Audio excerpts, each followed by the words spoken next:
with refilling facilities along the way.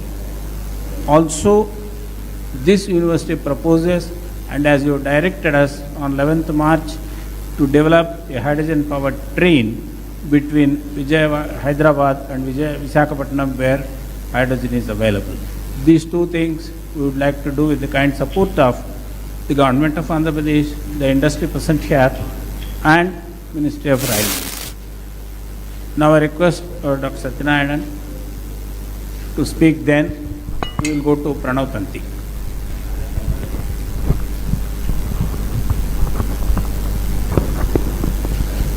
First of all, I would like to welcome the Chief Minister, the Honorable Chief Minister, for this Hydrogen Summit.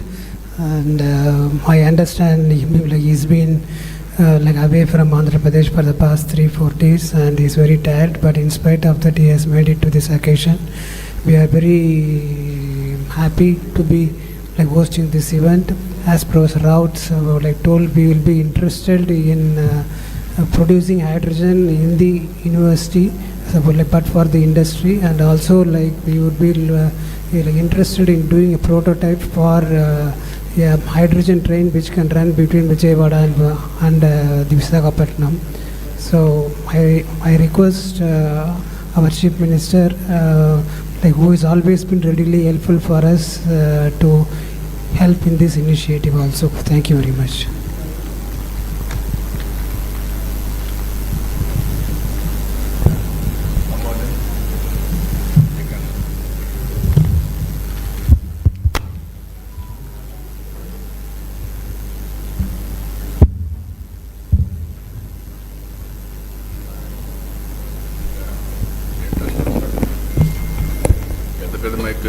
Latest must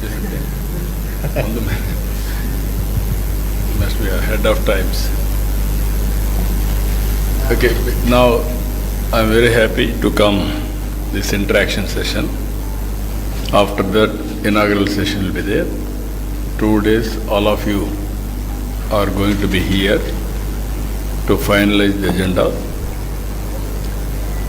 Green Hydrogen Summit 2025. I welcome all of you. I want to hear from you now. We are taking all initiatives, how to go about brief introduction of the subject. Then we'll go to main meeting. I am assuring you, what all you bring new ideas and innovations. We are here to execute and produce proof of concept in a big way. That will be replicated nationally and globally. And also we will follow wherever there is a best practice or innovation, as it is, we will adopt it. We will work plus on that. That is our intention. I am very happy. Now we can interact. Sir, now I request Pranav Tanti, CEO and President of Switzerland Group, and they are very keen to invest for production of green hydrogen. I had a brief discussion with Pranav Tanti. They want to produce 40,000 tons of green hydrogen in Andhra Pradesh, provided the Honorable Chief Minister will provide necessary facilities. So now I request Pranav Tanti. Respected sir, other dignitaries, thank you so much for this opportunity. So I'll just spread a different version of Synergen, which is our company. Suzlon is obviously a wind turbine manufacturing company. Synergen is in the green molecules, green fuels.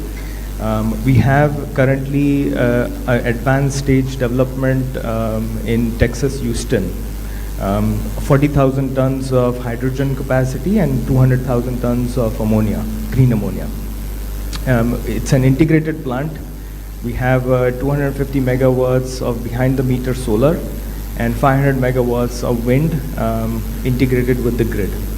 So this facility, it seems simple, but the biggest challenge that we have seen in the last 4 years of working on this thing is the aspects of commercialization.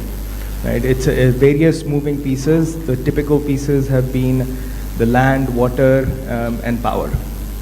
These three pieces needs to be very critically aligned, very close to the port to make sure that the larger production actually is for an export market. The good quantum can be for the domestic market also. So the hydrogen piece is for the domestic, the larger component is for the export. So we are looking at a similar facility in India, in Andhra specifically, and we are exploring a lot of ports on the coast of Andhra.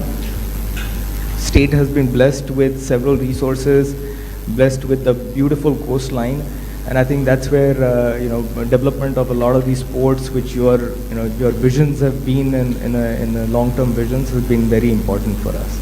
So we will definitely commit. We are committing right now also 40,000 tons is the starting capacity, but going forward, a similar size can be double, tripled within the state. Now I request Dr. Saraswat, Honorable Member of Niti Aayog, who is one of the authors of National Hydrogen Mission. Dr. Saraswat Saab. Sir, very good morning. I think I am okay. Very good morning. I am audible? Yes, sir.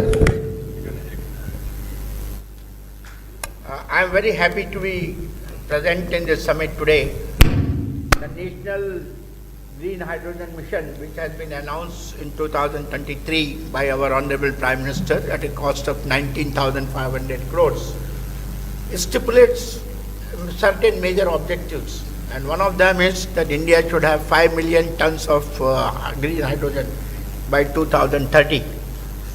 And also there is a requirement that we should have 3 hydrogen valleys that should get formed. And the idea is Valley 1, Valley 2, Valley 3 will go from 5 million tons to 550 million tons and then 500 million tons.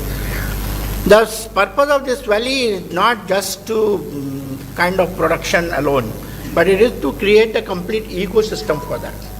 All of us know that green hydrogen will become affordable only if we are able to bring down the cost of the electrolyzers. And the power is becoming more and more cheaper as well as cleaner. So already fortunately the renewable power in the country has come down to very low cost, and so there is no problem. But the problem of electrolyzer is still a problem. I personally believe that in Andhra Pradesh we have the right ecosystem, and one of the hydrogen valleys should be located here. And what we should do here is that with the help of many of our industry partners who are here today, we should set up a large scale electrolyzer plant. And Dr. Narendra mentioned that they have a technology. Yes. Certainly we can take that technology or beyond, or any other technology which is more suitable. But ultimately, scale is important.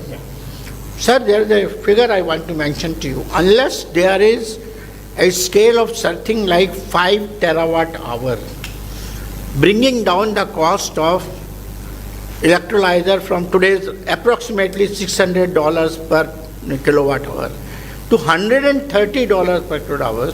Now our objective of getting $2 and less the cost of green hydrogen is not feasible. This is a well documented, simulated figure, globally available.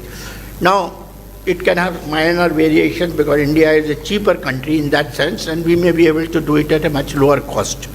But scale is important. So that scale plant I request, with the help of your leadership and with the help of industry participation and technology is coming, we should do it. Second area, I would recommend that under the hydrogen valley in Andhra Pradesh, we should go for the storage of hydrogen. It's a major problem. Because hydrogen produced at one place but required at other place. It requires that we should have gaseous hydrogen compression and storage facility. In India today, there is no large scale type 4 cylinder facilities available in the country. Small scale somewhere is happening. We need to set up a large scale type 4 cylinder plant here. Now that would take us for the complete ecosystem, not only manufacturing, testing also. So today we are sending all our cylinders to Germany for testing. I think we should set up a plant in Andhra Pradesh here and complete. We should be able to do it here in Amaravati and places. We should be able to set up that. Third thing is, sir, today a lot of presentation was there on the fuel cell. Ultimately, when hydrogen is used for mobility, it will have to need the fuel cells also. So another plant what is needed is that of the fuel cell. Dr. Lele made a very wonderful presentation just in the morning, and they have technology. Only what we have to do is again bring the industry today and set up a good fuel cell manufacturing facility that can be done. And for the purpose of mobility again, hydrogen can be carried as a gas, or hydrogen can be carried in the form of either ammonia or in the form of methanol or ethanol. I think the technology what they have of converting ethanol directly to hydrogen, that can be used, or technology what we have developed, methanol directly to hydrogen, that can be used for heavy duty trucking and marine applications. A large number of ships today, sir, are now going to use only methanol as a fuel for marine application. Methanol is not used as methanol. Methanol is converted into hydrogen, and hydrogen is put into the fuel cell and then electrification. So that is again one area where I would say this particular hydrogen valley should do. Sir, I think in the country this should become the hub as far as the hydrogen ecosystem in the country is concerned. Only one request I am making. Till such time the cost of green hydrogen comes down, other forms of hydrogen also we should not shy away. Actually, I want to mention to you that in G20 last year, year before last, we had made all the foreign countries to agree from Niti Aayog that we will work for clean hydrogen. We will not work for only green hydrogen. Our ultimate aim is green hydrogen because that is the zero carbon. But affordability is important, and if I want my steel industry to become a user of the hydrogen or refineries to become user of green hydrogen, the cost has to come down. Blue hydrogen is available, so we should be able to do that today, and it can be produced from number of sources. We can have biomass, we can have coal, we can have natural gas, many other things, and those things. All these things can be done in this state, and under your leadership, with the help of industry, I think we should be able to do that. Thank you. Sir, now I request Dr. Ashish Lele, Director, CSIR, National Chemical Laboratory. As Dr. Sut mentioned, they have developed the technology to a matured level. Now, Dr. Ashish Lele. Thank you, sir. Thank you for giving this opportunity. I am the Director of National Chemical Laboratory, a premier CSIR lab in the city of Pune. We started working in the fuel cell development area since 2005, and we have come to a stage where we can produce with our industry partner anywhere between 20 to 100 kilowatt fuel cells as standard modules. And then these are modularized. So if you want 200 kilowatt, it will be 2 modules of 100 kilowatt. So depending on which application we are looking for, all of these applications can be configured with the right kind of fuel cells. This is a fully indigenous fuel cell. Every component within the fuel cell also is now indigenized. So we have set up the whole ecosystem.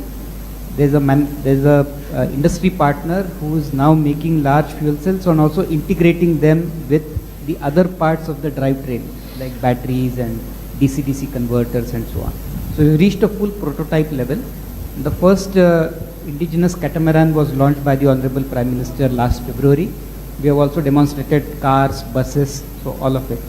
So sir, as Dr. Saraswat very rightly mentioned, in ports there is very large applications for fuel cell based mobility, whether it is catamarans or tug ships and so on, which require anywhere between 50 to 100 plus kilowatt fuel cells.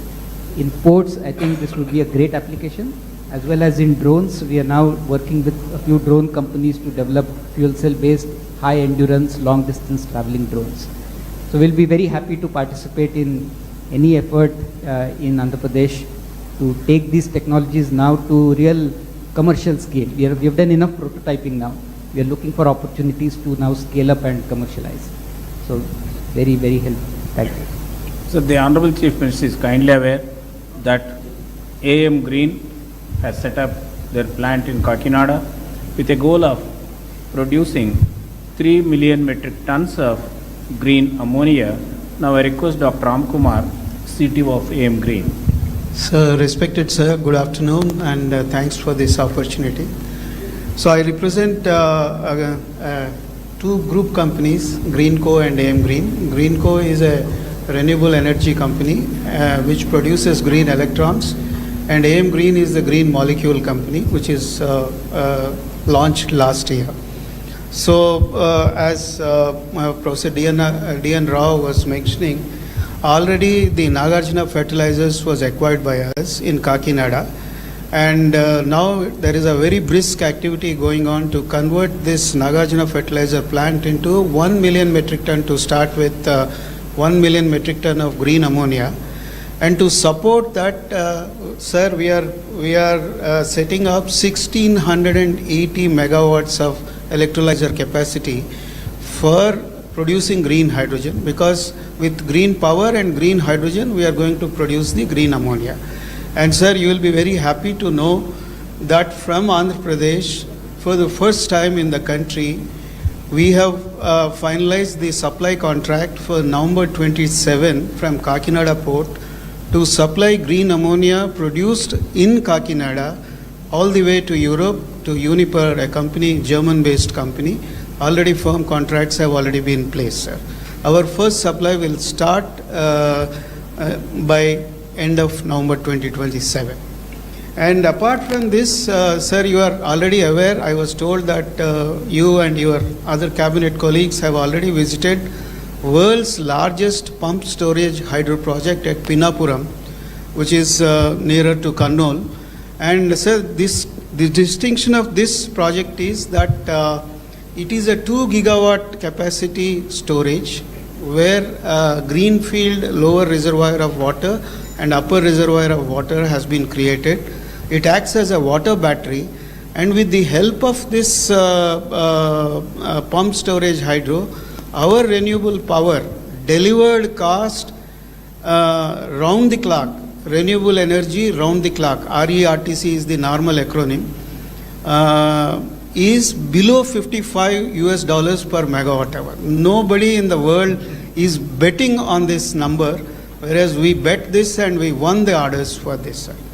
And also our promoters, Mr. Anil Chalmalasetti and Mahesh Kolli, they want to make Kakinada as a green energy hub, and we are planning for 500,000 tons per annum of biorefinery, where we would like to grow the Napier grass, Indian Napier grass, and convert the Napier grass into bioethanol and other value-added products. So for all of them, Kakinada would be the hub in Andhra Pradesh. So I would be very thankful, sir, for the kind support of the government for this. Already we received some subsidy from the government of Andhra Pradesh. Sir, I request Dr. R.K. Malhotra, President of Hydrogen Association of India. He has rich and vast experience in the energy sector. Presently, he is the senior advisor to the Minister of Petroleum, MNRE, and many agencies. Now I request Dr. Malhotra. Good afternoon, sir. It's a privilege to be in this meeting with you. You are known as a very progressive Chief Minister of the country. We have seen the kind of progress you made earlier, and now when you build up the new capital, I think hydrogen should be the focus area. AM Green is doing a good job. Suzlon wants to do big projects. But as Dr. Saraswat mentioned, that you have Visakhapatnam refinery also, and where the hydrogen can be produced, blue hydrogen can also be delivered. So a mix initially, as long as the hydrogen, green hydrogen cost is higher, for various applications there will be some reluctance. So mix of blue and green, if it is used, you can become the leading state in the hydrogen economy in the country. So maybe when you build up the new capital like Amaravati, you should have hydrogen buses flying, which can run initially. The cost will be higher with green, so initially you can start with the gray hydrogen or blue hydrogen, and then color agnostic approach and demonstrate the fuel cell buses, which Dr. Ashish Lele, they are 2 times more energy efficient as compared to the internal combustion engines. So overall energy consumption will come down. Second suggestion which I would like to make is that maybe you can adopt some villages where you can have localized distributed power generation.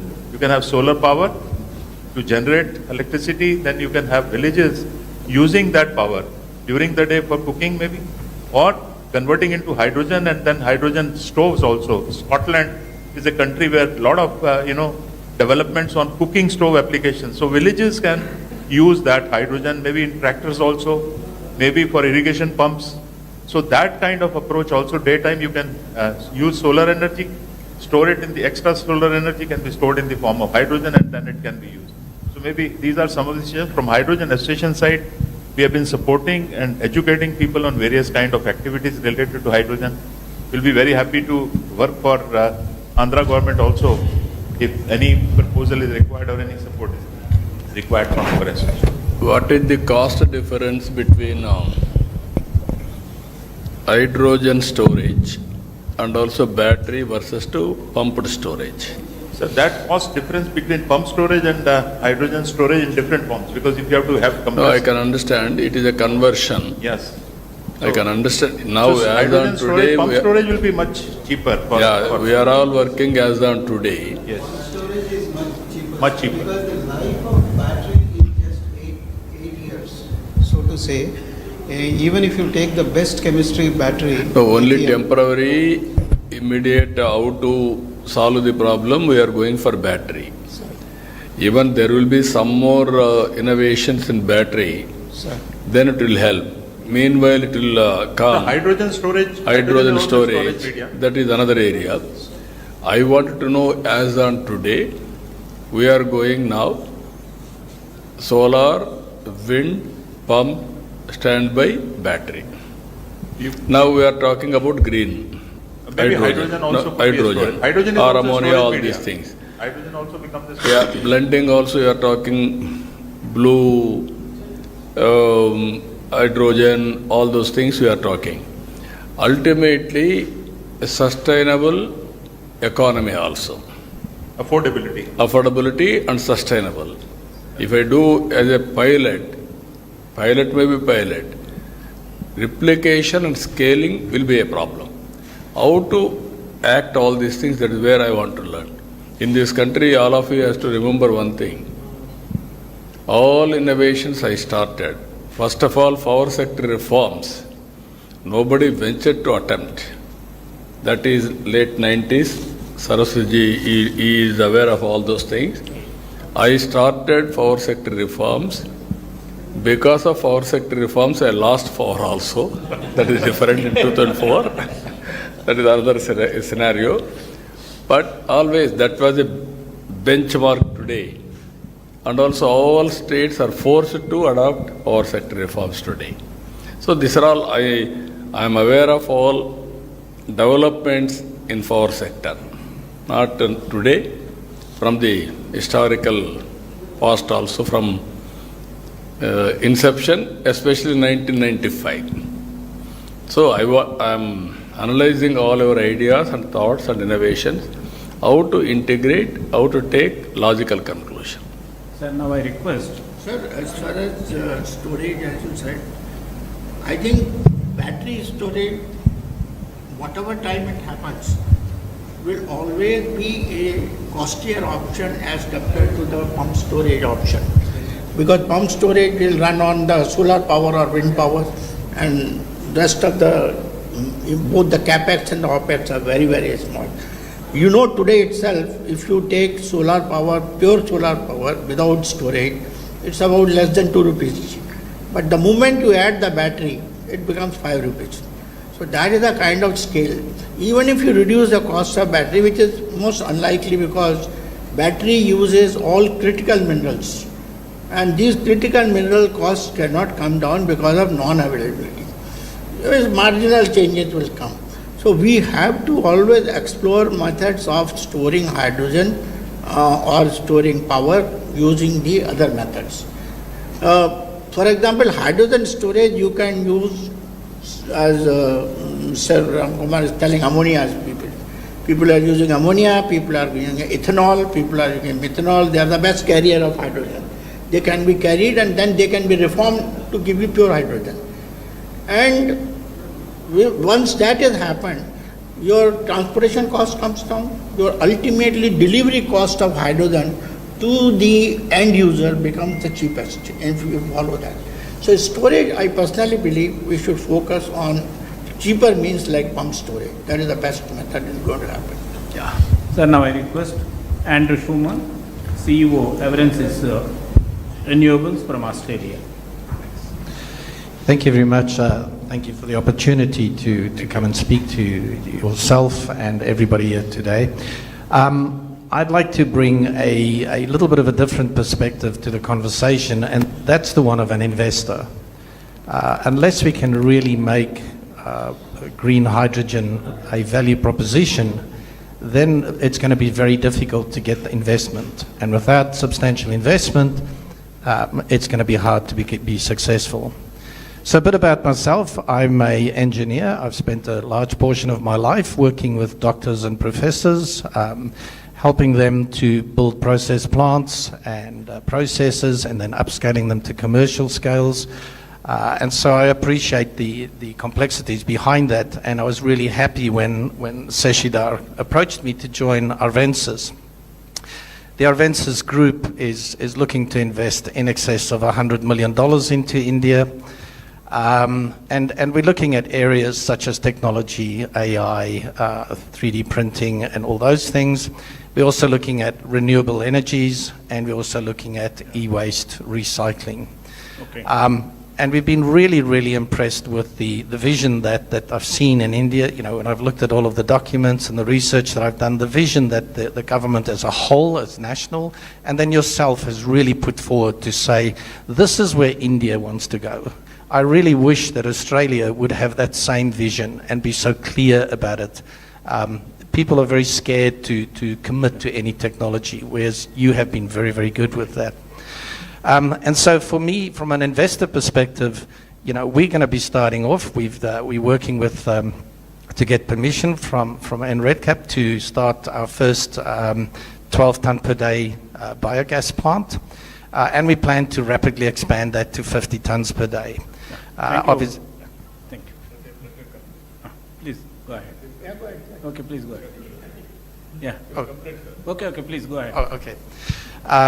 So we're going to be rapidly upscaling that to 50 tons per day. And we've always been looking at, rather than just staying at biogas, how do we extend that into green hydrogen?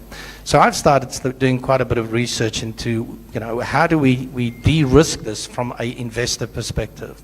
What are the things that we need to do to ensure that the demand side is there? And it was really good for me to hear the esteemed doctors all around the table all saying we need the demand side to get there. We need to get other applications other than just the fertilizer industry and the petroleum enrichment industries. We need to look at how do we actually increase the demand? And then on the other side, how do we look at the supply? Now, being a biogas provider or investor in that, I feel a little bit, you know, like the orphan child. If I look at the scheme that's been put in place for the development of green biogas, it's all about electrolysis, okay? And the generation of green hydrogen from the biomass itself is really relegated to projects and research sort of initiatives. And so I would really ask, you know, those are the two things that, you know, we would like to participate and understand how can we help increase the demand side of the equation and at the same time work with you to de-risk in terms of the supply and the technology that's actually used on a biomass. So. Okay. Before we close this discussion, I request the Honorable Chief Minister to address the industrialists present here. Friends, only I came here to learn more and also adopt all those new technologies, new innovations, ultimately how to reduce the cost of energy. Second angle, because of global warming, how to go for green energy. Once green energy, then time towards downstream industries. Storage, ammonia, ethanol, so many innovative ideas. So I'm very happy to listen all of you. 2 days you are going to be here. We are having a clear policy. Even our Prime Minister is working in a big way. 500 gigawatt capacity on green energy. That is his mission. With the downstream product also. What all you recommend. And then we'll start working in that direction. I am very happy as a planning Niti Aayog member has rightly mentioned, Andhra Pradesh will be hydrogen valley. I am assuring you that it will happen. Towards that, how to bring all technologies for convergence and innovations for convergence. Both will work it out. Every year, if necessary, we will review our performance also from now onwards. Benchmarking. Where are we? Next year, what is the target? Then, how to move forward. You want to do any experiments? Best place is Andhra Pradesh. I am assuring you, you test all our R&D research here. And then we'll implement any innovation. You need proof of concept. Otherwise, it is only innovation. That proof of concept we will produce here and we will scale it up. We will take nationally, globally, wherever it is having demand. So I am very happy for that today because there is a seminar also. We will go there. After that, we will have discussions. After 2 days discussions, what all you recommended, my Chief Secretary is looking after energy. He is also having long standing in energy department. I think he is the senior most energy secretary in the country. So, he is the senior most. So I'm very happy to associate with you. We will work together in peace. Thank you. We are very much grateful to the Honorable Chief Minister for having this discussion with representatives of industry and R&D organizations. Thank you, sir. We will come back to the government with the recommendations of the summit. Thank you.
that we will develop a hydrogen power car between Vijayawada and Visakhapatnam with refilling facilities along the way. Also, this university proposes, and as you directed us on 11th March, to develop a hydrogen powered train between Hyderabad and Visakhapatnam where hydrogen is available. These two things we would like to do with the kind support of the Government of Andhra Pradesh, the industry present here, and Ministry of Railways. Now I request Dr. Satyanarayanan to speak, then we will go to Pranav Tanti.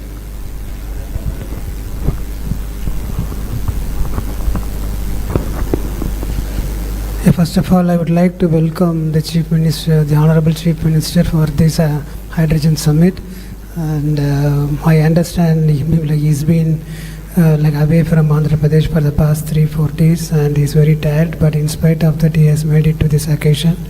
We are very happy to be hosting this event. As Professor Rauts told, we will be interested in producing hydrogen in the university, but for the industry, and also we would be interested in doing a prototype for a hydrogen train which can run between Vijayawada and the Visakhapatnam. So I request our Chief Minister, who has always been readily helpful for us. And the whole objective help of this our initiative. project is that the hydrogen electrolyzers plays a crucial role in making into a green ethanol as a project, sir. So we are developing a green hydrogen generation by using a waste, all the agricultural waste. We put it in a gasifier. It generates a syngas, carbon monoxide and hydrogen, and that requires our green hydrogen electrolyzer. We attach extra hydrogen and we ferment the syngas using our fermentation technology, and we make a ethanol, sir. So in this process, the complete waste will actually convert into ethanol. So typically 1 ton of any biomass, like bagasse or anything, it is very 2,000-3,000 rupees worth. But we can convert into 1,200 liters of ethanol. Yeah. So 1 liter of ethanol is costing 71 rupees. So it's a very value addition. So from the agricultural rice point of view, every farmer will get huge amount of margin, not only from the crop, from the waste. So this is the whole project, sir. We want to propose for the Good. Thank you. We will work it out. From KP Industries. Sir, we given a proposal for a green fuel station as well as excellence center in Amaravati. Sir, already taken up. They want to start a global excellence center at Amaravati. Last time we were we will be getting it to next cabinet. Hydrogen also we are likely to produce, sir. We will work it out. KP We will very happy. major at Gujarat, sir. We met you, sir. Farooq Patel ji came and Acha. Yeah, I remember. CSR funds they want to, sir. So we will work it out. First they said they will give CSR and they want to develop excellence center, training center. Then they want to come to blue and green hydrogen manufacturing plant we want to do, sir, and fuel station also, sir. If Amaravati think about complete green hydrogen, we have a fuel station which we shown you. One EV station, that is also green EV station, as well as one green hydrogen hub will be there. You can declare that entire Amaravati should only run on a hydrogen or EV. That sort of a thing we can definitely. Now we will work it out, that ecosystem. thank you, sir. Hello. This is the project, sir. Mere sanction is 2018. Yeah, I remember. This is a reality, sir, now. No, I remember. Because power is getting withdrawn from here already. And this is the Kakinada project, which is... this is the Nagarjuna. Ammonia. ముందు phase 1లో 500,000 tons, sir. ఆ తర్వాత 28 కల్లా full 1 million ton. I think countryలోనే we are the number 1, sir. 83 we brought Nagarjuna. Now you are converting. Interesting. Pankaj Patak wants to explain recycling of e-waste. Sir, we are having a different approach of recycling the e-waste through hydrometallurgical process. So right now we have developed a technology which is going to be for upscaling this TRL profile, where we are having a cathode material and we are having a selectivity of the metal like lithium, cobalt, nickel, manganese. We can select it later, and later on we can make up for the battery manufacturing. So we have made the precursor, and that can be reused for the battery manufacturing. So these are the things we are having it, and also we are going to run for the pilot stage. Okay, very nice.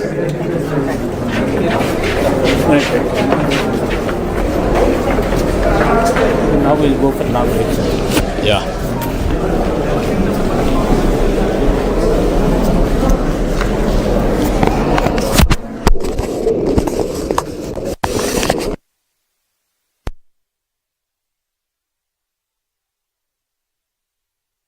A pioneering force in modern governance and a leader whose unwavering commitment to innovation, sustainability, and public service continues to shape the future of Andhra Pradesh. Thank you for gracing this summit, sir. We now request Professor D. Narayan Rao, Executive Director, Research, SRM Group of Institutions, to kindly lead the dignitaries onto the dais.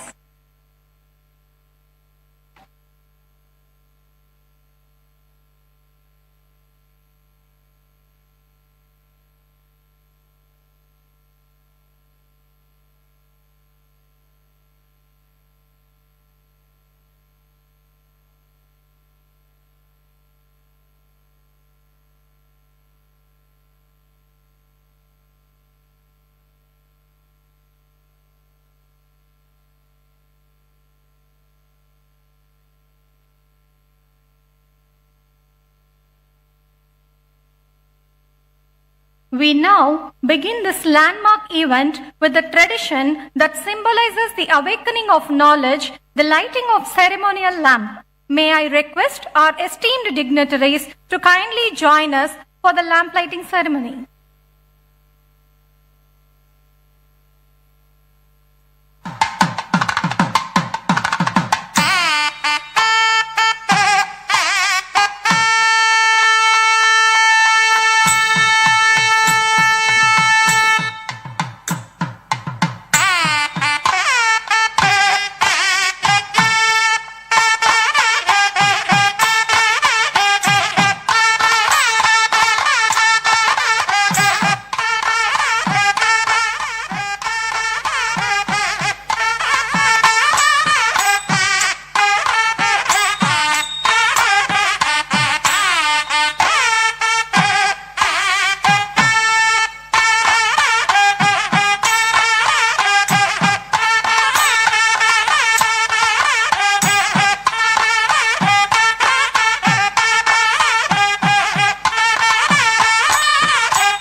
Let us begin with the welcome address by Dr. P. Satyanarayanan, Pro-Chancellor, SRM University, Andhra Pradesh. We request you to kindly deliver the welcome note, sir.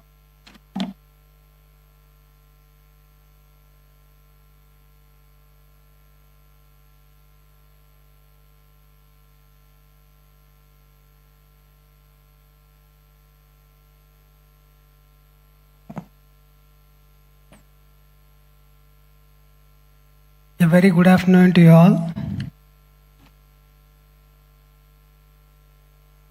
Esteemed guests, scientists, policymakers, innovators, and friends. At the very outset, I extend our deep gratitude to the Honorable Chief Minister of Andhra Pradesh for his presence and his unwavering support for clean energy innovation. Sir, your leadership in advancing renewable energy, hydrogen infrastructure, and world-class research ecosystem continues to inspire not us, the students and faculty, but the entire scientific and industrial community. I warmly welcome Dr. V.K. Saraswat, Honorable Member of Niti Aayog, Dr. Pemesini Chandrasekhar, Honorable Minister of State for Rural Development and Communications, Shri K. Vijay Anand, Chief Secretary, Government of Andhra Pradesh, Dr. Ashish Leela, Director CSIR, National Chemical Laboratory, Dr. Sujit Pillai of National Hydrogen Mission MNRE, Dr. R.K. Malhotra, the President of Hydrogen Association of India, Mr. Pranav Tanti, the President and CEO of Synergen Green Energy Inc. USA, Mr. Anil Kumar, MD and CEO of Greenco, and all other distinguished delegates and the participants. It is a true pleasure to welcome you all here to this Green Hydrogen Summit, a platform that reflects our shared commitment to a cleaner, more sustainable and forward-looking energy future. This is just not about saving the earth. It is about saving ourselves. The earth will continue to exist regardless of climate, temperature and terrain. But we, the ecosystem that support the human life, need balance to survive. What's truly at stake is not the planet, but the environment stability we depend upon, air we can breathe, water we can drink, and the temperature we can live with. Our ongoing dependence on non-renewable energy, fossil fuels that pollute the air, warm the planet, and degrade the ecosystem is pushing towards a future that is just not uncertain, but hazardous to human existence.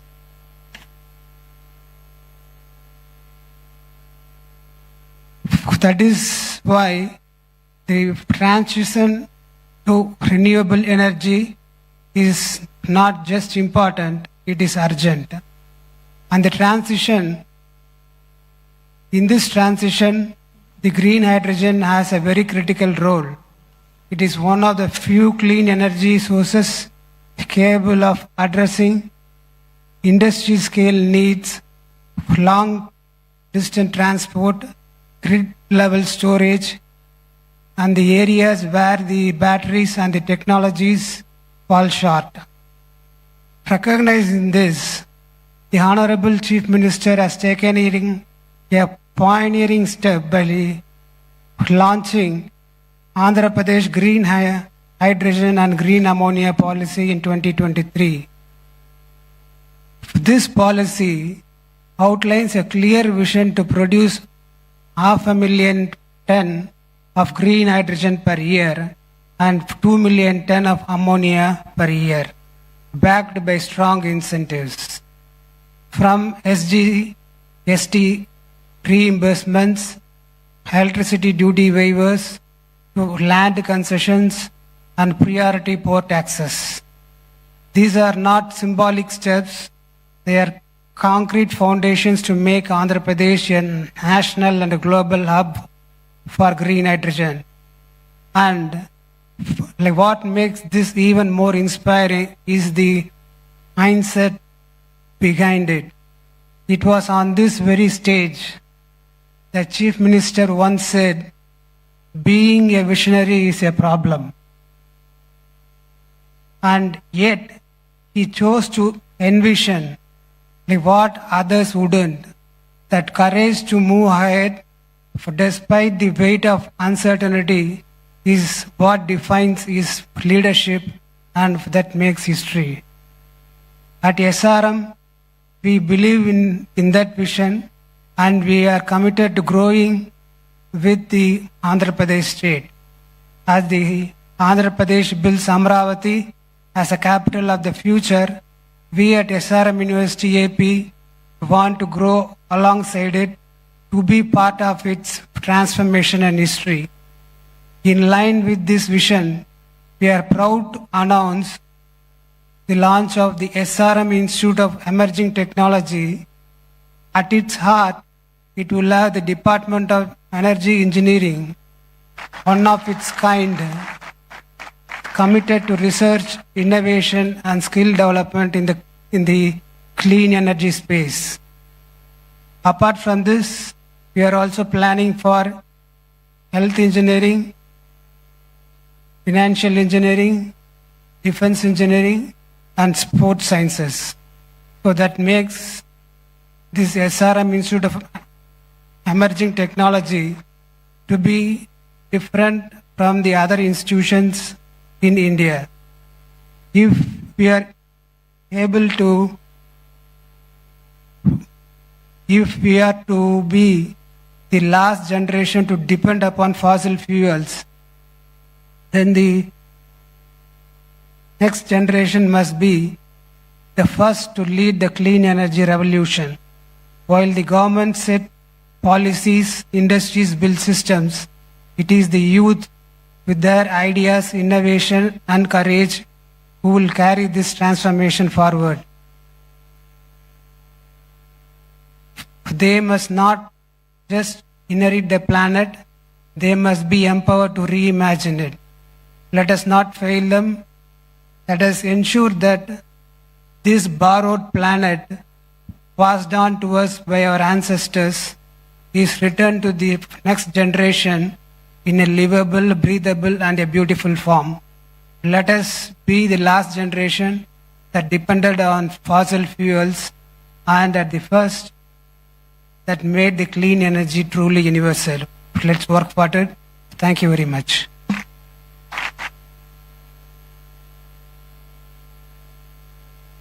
Thank you, sir, for your warm and inspiring words and for always motivating us to dream big. We now invite Professor D. Narayan Rao, Executive Director, Research, SRM Group of Institutions, to set the stage by introducing the vision and purpose of Green Hydrogen Summit.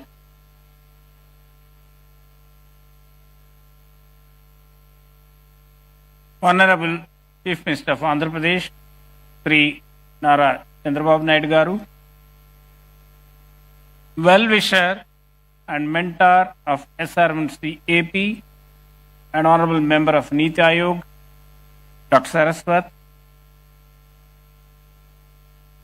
very sharp and young Minister of State for Rural Development and Communications, Dr. Pemasani Chandrasekhar, President of SRM Group, Dr. Satyanarayanan, the Chief Secretary, Sri Vijayanand, the well-known industrialist, Mr. Pranav Tanti, Professor Malhotra, President of Hydrogen Association of India, Dr. Ashish Lele, Director, CSR, National Chemical Laboratory, Pune, Dr. Sujit Pillai of the National Hydrogen Mission of MNRE, my colleague, Professor Satish Kumar.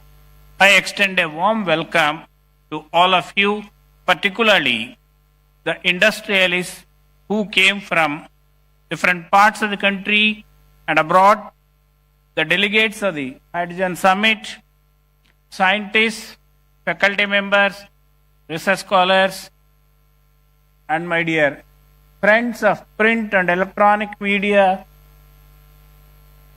Once again, I have a great pleasure inviting all of you to the Green Hydrogen Summit 2025 being held at SRM AP today and tomorrow. India's deep commitment to aspirational climate goals, which the Honorable Chief Minister also mentioned in the last few minutes in the discussion meeting, these commitments have been widely acknowledged by the Committee of Nations. India plans to become energy independent by the year 2047. The Union Cabinet approved several science and technology missions, including the prestigious National Hydrogen Mission with an impressive outlay of 19,744 crores of rupees. The key objectives of the mission are making India a leading producer and supplier of green hydrogen to the world, reduction in imported fossil fuels. Expected outcomes of the mission by 2030 are development of green hydrogen capacity, of 5 million metric tons per annum, indigenous development and manufacturing of electrolyzers, creating opportunities for employment and economic development. Hydrogen, with its remarkable attributes of high energy density, zero emissions, has a wide variety of applications. With the permission of the Honorable Chief, I want to mention some of the potential applications in this country. Ministry of Road and Transport and Highways will enable adoption of green hydrogen in the transport sector. Ministry of Ports, Shipping and Waterways will play a crucial role for establishing capabilities for export of green hydrogen and its derivatives. Now, hydrogen-powered drones are becoming very popular all over the world. The Honorable Chief Minister has created Drones Corporation of Andhra Pradesh, which could consider to develop hydrogen-powered drones. This will be the first state in the country to develop hydrogen-powered drones. Ministry of Petroleum and Natural Gas will be facilitating uptake of green hydrogen in refineries and city gas distribution. Green steel. Steel production is one of the potential sectors where green hydrogen can replace fossil fuels. Ministry of Steel will drive adoption of green hydrogen in the steel sector. European countries say we will import only green steel. So this is a great opportunity for Visakhapatnam steel plant to go for steel production using hydrogen. Now I have a request to the young Minister of State for Telecommunications.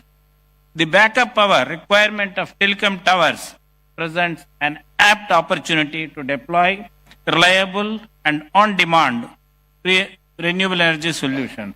Sir, it is estimated that these towers in the country consume about 2 billion liters of diesel every year. So hydrogen could be considered as a backup energy source.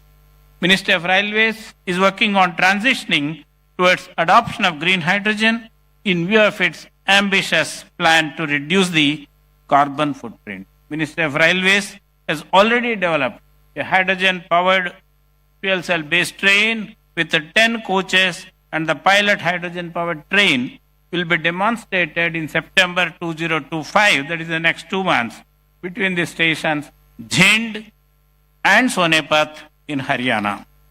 In March 2025, the Honorable Chief Minister directed SRM University AP to develop a hydrogen-powered train between Hyderabad and Vijayawada. Then immediately Chief Minister said, no Narayan Rao, between Hyderabad and Visakhapatnam. Yes, sir, we are at it. Now, yeah, please.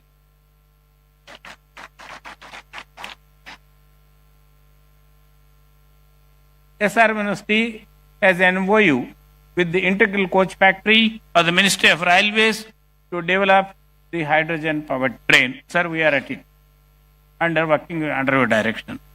We earnestly request the kind support of the Honorable Chief Minister and the Ministry of Railways for the development of this hydrogen-powered train as a flagship project of the state of Andhra Pradesh. Sri Chandrababu Naidu, as an intellectual, is attracted by the aesthetic beauty of science and technology. And as a people's leader, he is greatly attracted towards technology and the promise it holds to transform the state of Andhra Pradesh and its economic development. Let's give a big applause to the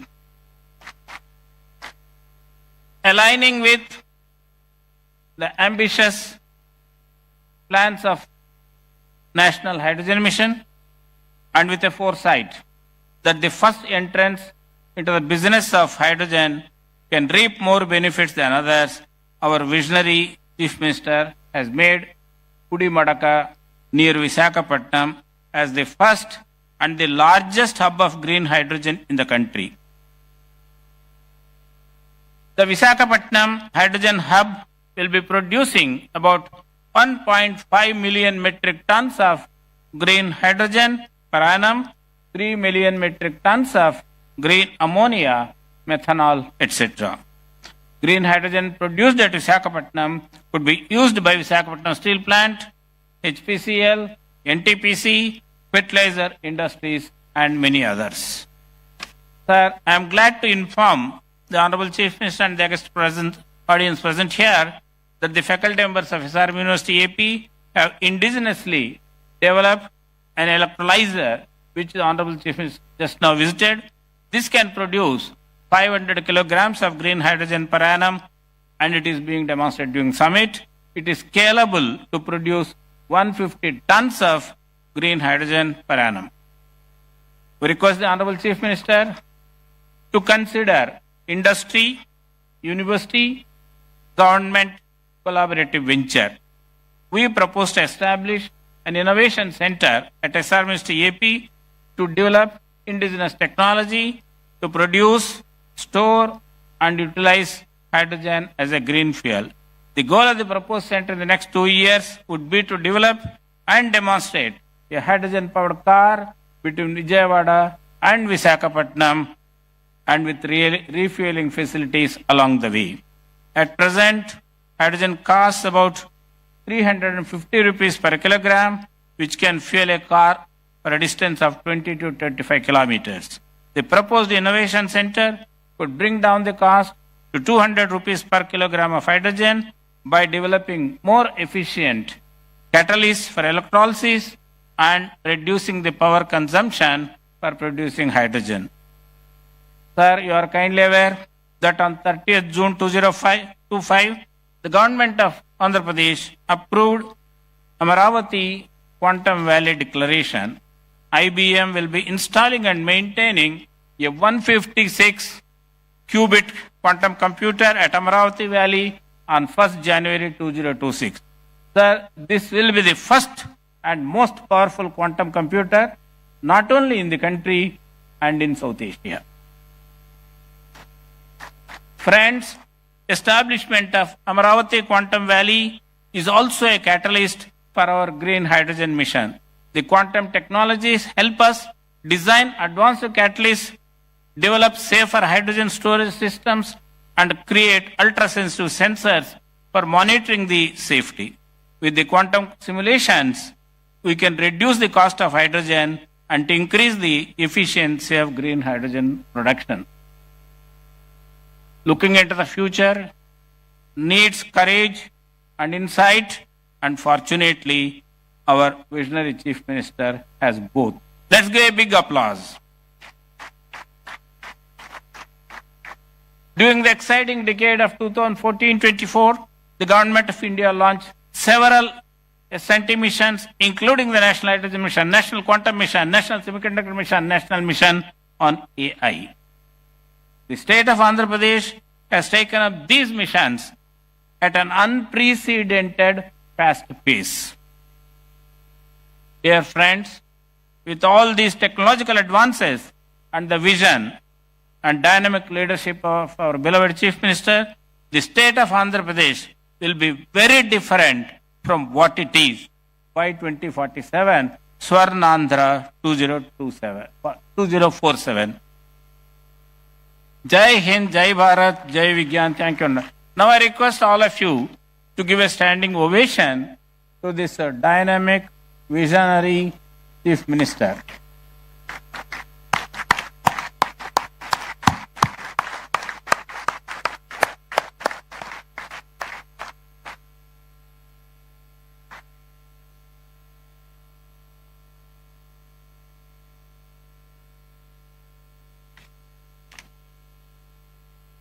Thank you, sir, for framing the summit's goals with such clarity and depth. Now, it's our honor to invite Sri K. Vijayanand IAS, Chief Secretary, Government of Andhra Pradesh, to address the gathering.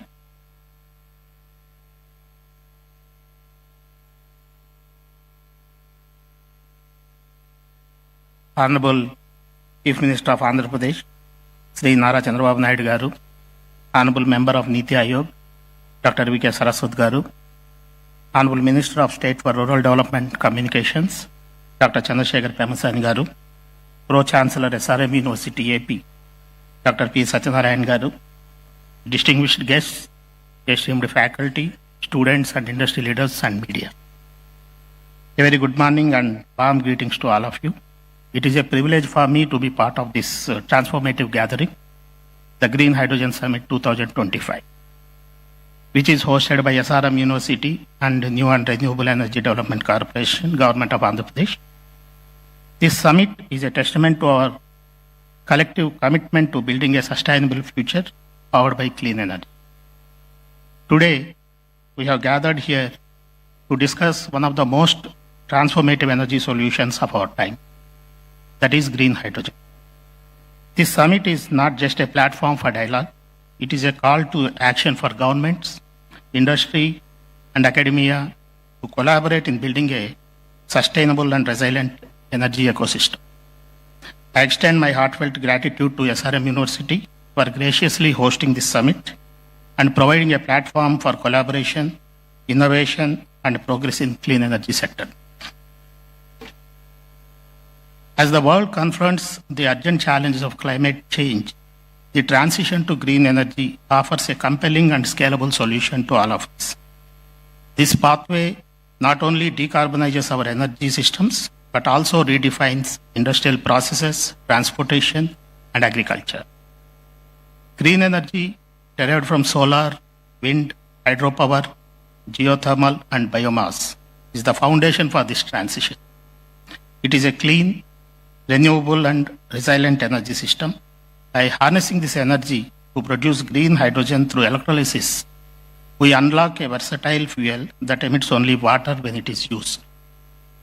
Green hydrogen is rightly called the Swiss knife of decarbonization because, due to its wide-ranging applications from refining to steel making to aviation and shipping.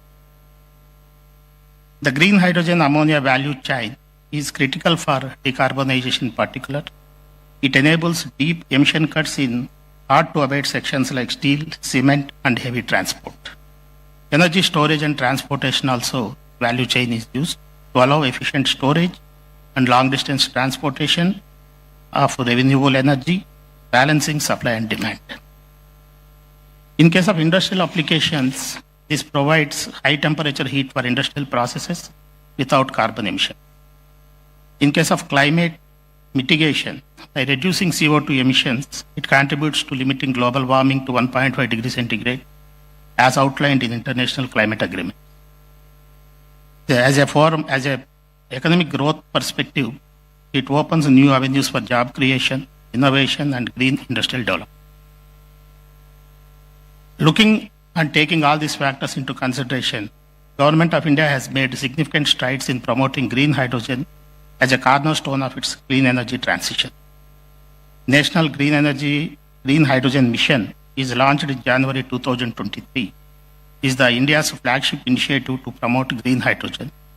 It aims to produce 5 million tons of green hydrogen annually by 2030, attract investment worth 8 lakh crores, create more than 6 lakh green energy jobs. The Strategic Interventions for Green Hydrogen Transition is a program supported with NGHM. It provides for 17,490 crores allocated from 2023 to 2029 as production-linked incentive (PLI) scheme for electrolyzer manufacturing and hydrogen production. India aims to reduce the cost of green hydrogen from $4.5 in 2023 to $1 by 2030 by leveraging low-cost renewable energy, domestic electrolyzer manufacturing.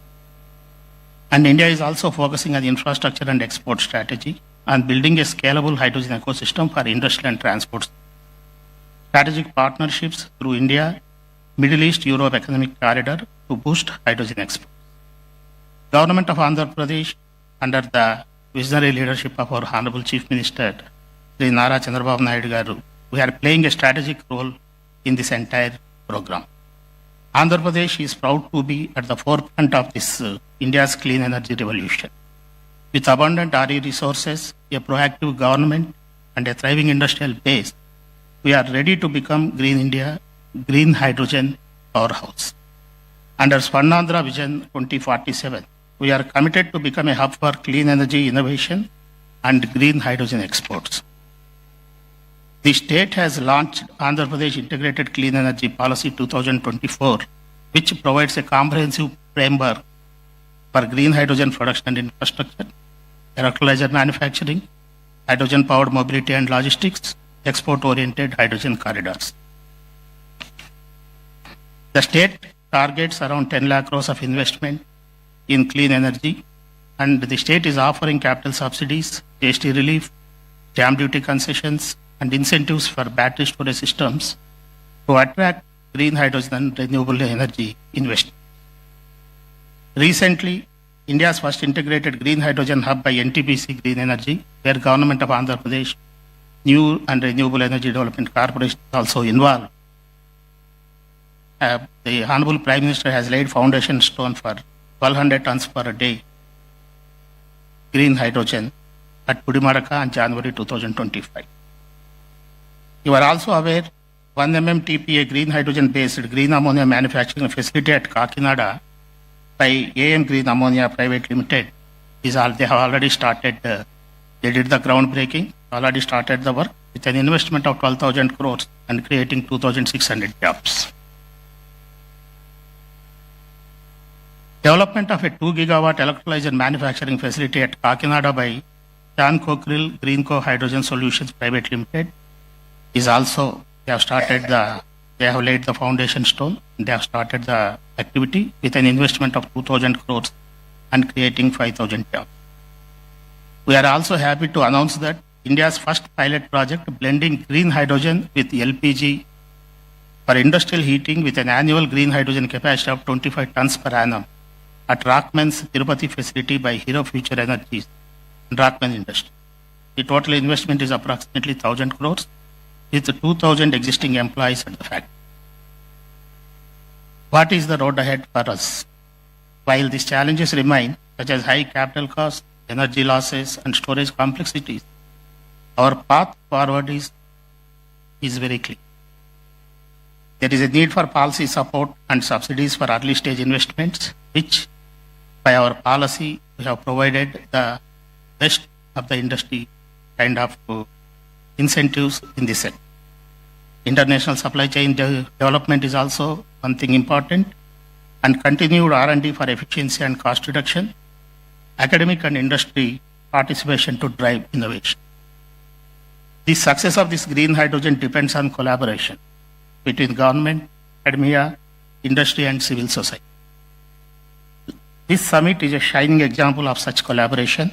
It brings together thought leaders, innovators, and policy makers to chart a roadmap for a cleaner and more resilient future. I urge all the stakeholders who are present here to continue this dialogue beyond today.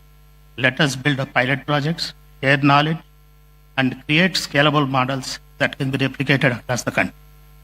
As we look ahead, let us remember that the transition to green hydrogen is not just about technology, it is about vision, it is about courage, and it is about commitment. And Andhra Pradesh stands ready to lead, and we invite all of you to join us in this journey. Together, let us make Andhra Pradesh a model for sustainable energy and a proud contributor to India's green future. Thank you.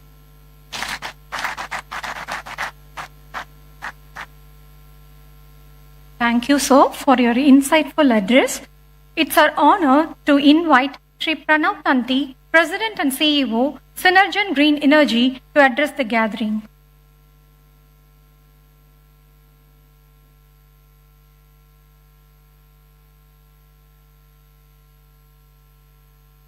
Honorable Chief Minister, Chief Secretary, respected dignitaries, esteemed delegates, distinguished guests,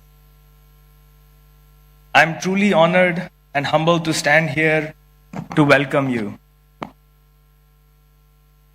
It is for sure a great privilege to welcome you all to the great state of Andhra, where the Green Hydrogen Summit has been established.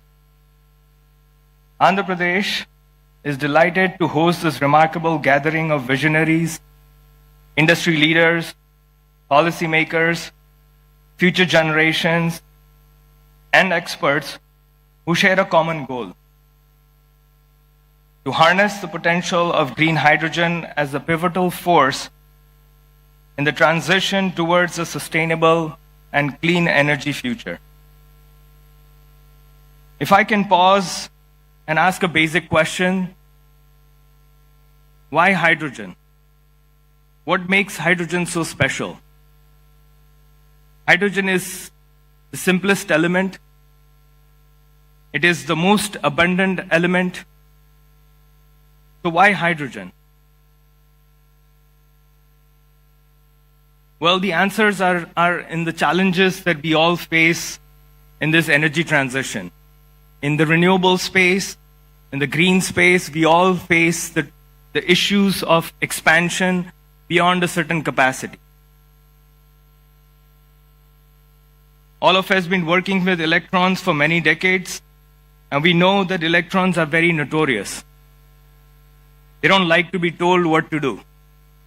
They don't like to be stored. They don't like to be moved around. And I can go endless. We've seen many challenges of the grid, challenges of the green power. I think hydrogen and hydrogen's derivatives is a simple solution. We need to figure out how do you make a transition towards a molecule. A green electron to a green molecule gives those answers. Hydrogen is pivotal in transforming the electrons to molecules to unlock the potential to store, to transport, to consume the green electrons when you need it. Basically pivotal in displacing the fossil fuels. Andhra Pradesh, with its strategic initiatives and commitment to clean energy, is proud to lead the way in fostering discussions and collaborations that will drive innovations in the green hydrogen.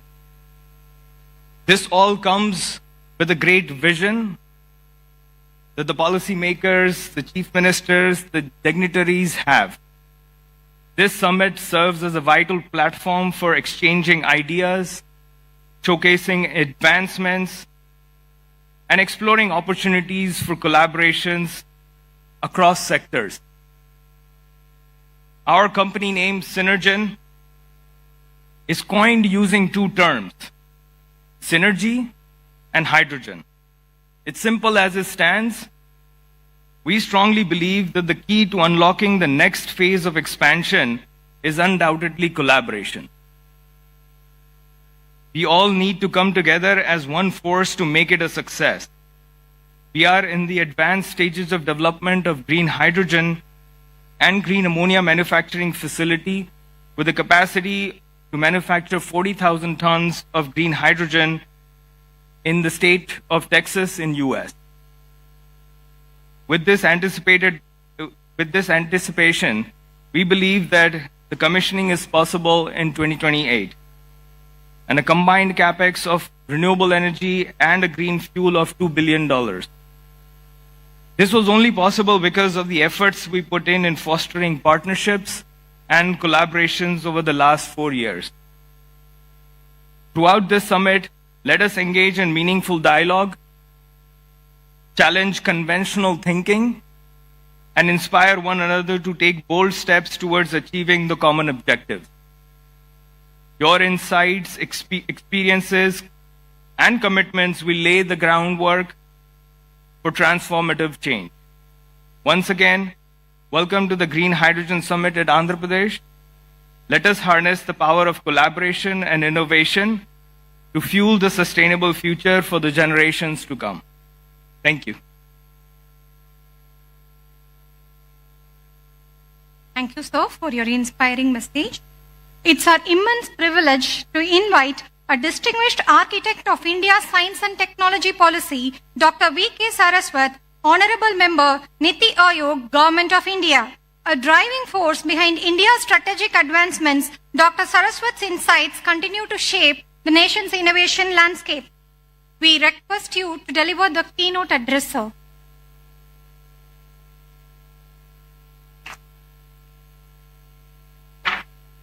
Namaskara.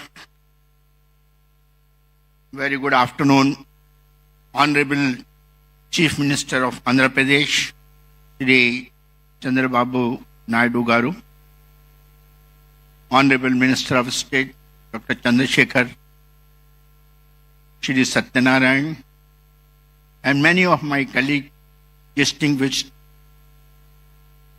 scientists, industrialists who are on the dais, off the dais, ladies and gentlemen, members of the media, it's indeed a pleasure to be part of this green hydrogen summit.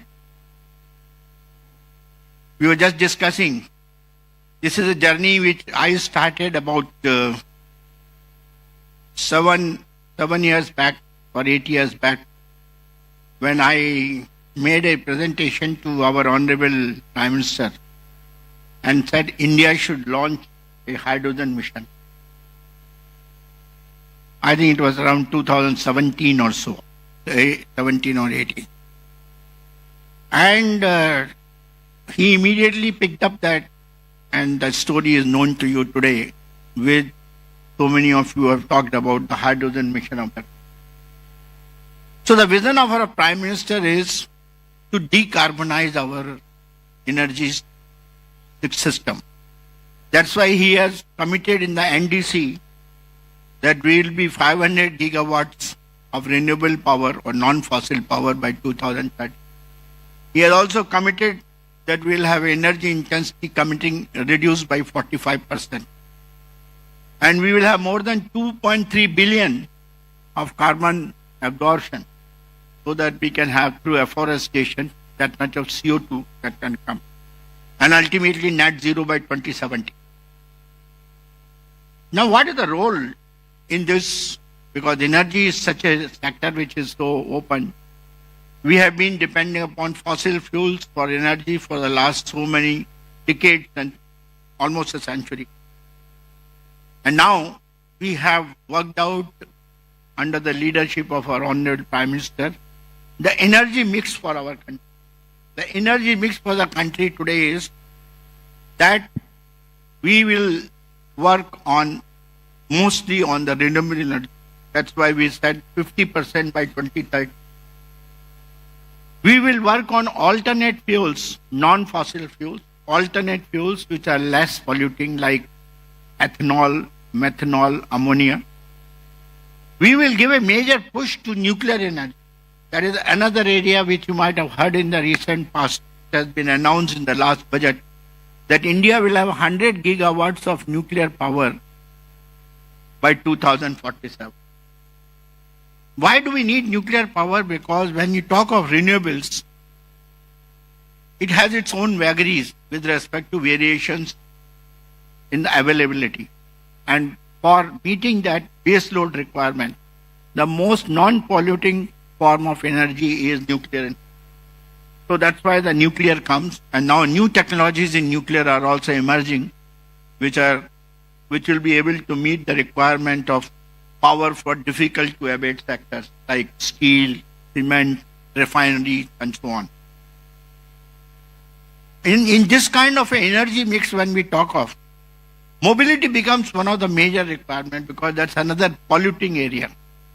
And in that mobility, when you talked of alternate fuels, the top cleanest fuel comes is hydrogen. Hydrogen is the cleanest fuel available, and that's why it's called fuel for the future.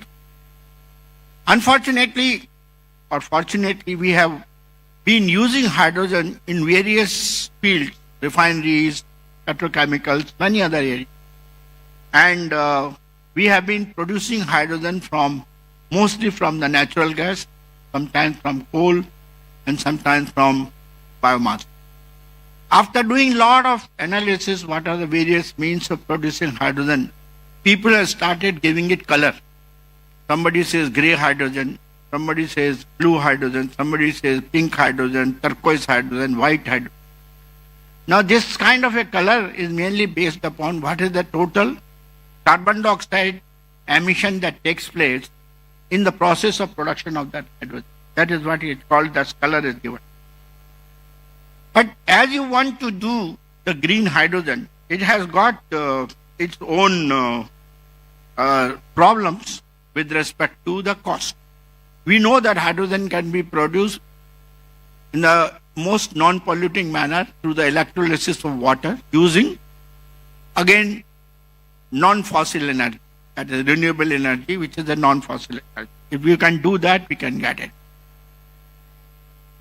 But while the cost of renewable energy has come down, but the cost of electrolyzers, which are responsible for electrolysis of water, is even today very high, which results into a differential of almost $4 to $5 with respect to the cost of grey hydrogen or blue hydrogen for that of the green hydrogen.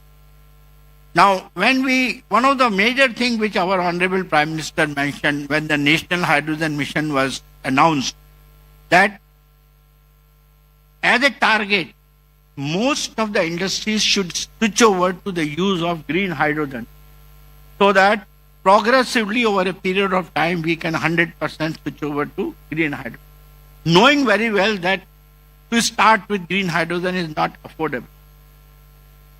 But when from Niti Aayog, we started interacting with various industries, whether it was the steel industry or the cement industry or refineries, everybody came to only one point, sir. There is no way we can change over. Two reasons. One is the affordability, because unless the cost of green hydrogen comes to less than $2, the steel industry will say, my cost of production of steel will go up by about 20 to 30%, so I'll remain non-competitive. And same is the story with other sectors also. So what is the answer for that? But we have to ultimately reach the green hydrogen because that is the most non-polluting. In that case, there are intermediate steps that we can take. So that is why in the morning, Dr. Malhotra and Ram Kumar ji and Dr. Lele, everybody talked that we should work on blue hydrogen so that we can penetrate into the industry at the earliest. That will be our motive. And hence, I would put it this way, that we have today, knowing this problem, that, and the world also has recognized this problem of affordability of green hydrogen. So in the G20 discussions, when the G20 was held in India, there was a major dialogue among the various nations. And all nations, after a lot of discussion, said that I think the mission name should be changed from green hydrogen to clean hydrogen. And if those of you who had a chance to see the declaration, final declaration, I think that word has been changed to clean hydrogen. And if you now look at the speeches made by most of the Americans and the Japanese and the Germans, everybody is nowadays talking of clean hydrogen. Everybody has realized that the pathway to reach the green hydrogen is through the other processes which are non-polluting. Now, other process which are non-polluting is a blue hydrogen. And we can use the existing fossil fuel resources like natural gas and coal and do carbon capture and utilization and produce blue hydrogen. And the cost of that will be in the region of $2 to $2.5 to $3. That is a kind of a number. And the carbon footprint will be well within the definition which has been given by the MNRE today, that the green hydrogen is green if the carbon footprint is 2 kilograms of CO2 per kilogram of. So it will be very much in that. So we will be meeting both the objectives. Now, opportunities are there because ultimately by 2047 or 2040, we have to make green hydrogen affordable. Our Honorable Chief Minister just now was telling that we have to work today, and Andhra Pradesh has the greatest opportunity to do that, because I know the leadership of Honorable Chief Minister is so great, because I have seen him transforming the IT infrastructure in the state of Telangana, that is Hyderabad, and bringing it as a city which is comparable to Silicon Valley. It became the Silicon Valley of India. That was because of the leadership and the vision of our Honorable Chief Minister. I'm quite certain that India's green hydrogen mission, which is green hydrogen, some numbers were already talked, so I'm not going to repeat. In Andhra Pradesh will be the valley of green hydrogen. All the projects which were narrated by them, I think they are the beginning for that. And I would put it this way, that we have to tread towards reducing the cost of hydrogen production, transportation, storage, and ultimately dispensation to whichever utility it is needed. And for that, technologies which are required, I think Andhra Pradesh, with the help of SRM and other institutions, can certainly meet them. A few of them I would like to mention, which I mentioned to the Honorable Chief Minister during the industry interaction, that we should set up a very large size electrolyzer plant in Andhra Pradesh. I'm very happy Dr. Ramkumar was telling that we are setting up something in the Kakinada region, if I'm not wrong, setting up a plant of something like 2 gigawatt and things like that. But friends, as I gave the number in the morning, unless we have electrolyzer plant capacities to the hour, something like terawatt hours, and the cost of electrolyzer comes down from today's $600 to $800 per kilowatt to something like $130 per kilowatt, and the power cost is $20 per megawatt, then you will be able to get hydrogen at $2. This is the equation we had to meet, and for that, this is the right place. This is the place because already industrialists have taken initiative, so you should set up an electrolyzer plant. For storage, country is now working towards storage methods. And the only storage method that has been found most suitable today is the gaseous high pressure storage. And gaseous high pressure storage using the Type 4 cylinders. Type 4 cylinders are being produced today in small, like IIT Bombay is making one Type 4 cylinder. Some small institutions are making. Some industries are also coming up. But I think this should become one of the country's largest hub for manufacturing Type 4.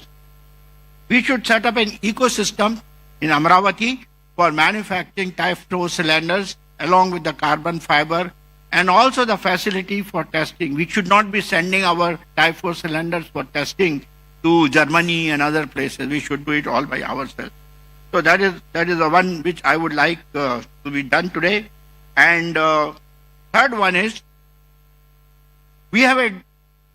ultimately we had to go for mobility with the hydrogen. And the only way we can do is through the fuel cells. You must have heard the lecture by Dr. Lele in the morning.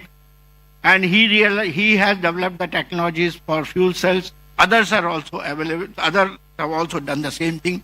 I think in this valley, what we are talking for Andhra Pradesh, there should be a large-scale fuel cell manufacturing facility with the help of industry and academia, indigenously done by us. Sir, I am a guy who believes in Atmanirbhar. Throughout my life as a defense scientist, I worked for self-reliance. Now we are talking of self-reliance in energy sector. There is no point in continuing to get all the solar cells imported from China and saying that I got 500 gigawatts of solar. I want those solar cells to be manufactured here. That's why government has given PLI scheme. Electrolyzers, PLI scheme. Fuel cell, PLI scheme. Now the time has come for us to take all of that into a large-scale production, make use of them, and make it more and more indigenous. And that is where Andhra Pradesh Hydrogen Valley will become the hub, and the leadership of our Honorable Chief Minister will be the big word, big guidance for all of us. The kind of work which was done for IT industry in Hyderabad, the same should be done under his leadership in Andhra Pradesh. I urge to all of you to participate in that. Thank you very much. Namaskar.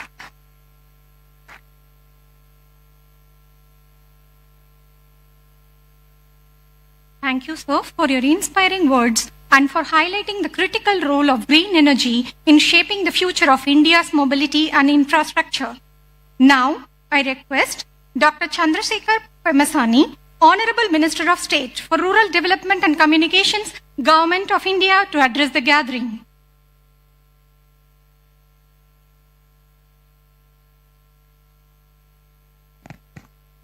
Thank you. Honorable Chief Minister of Andhra Pradesh, Sri Nara Chandrababu Naidu Garu, a leader who not only transformed Andhra Pradesh, but also inspired an entire generation of policymakers, including myself, across the country.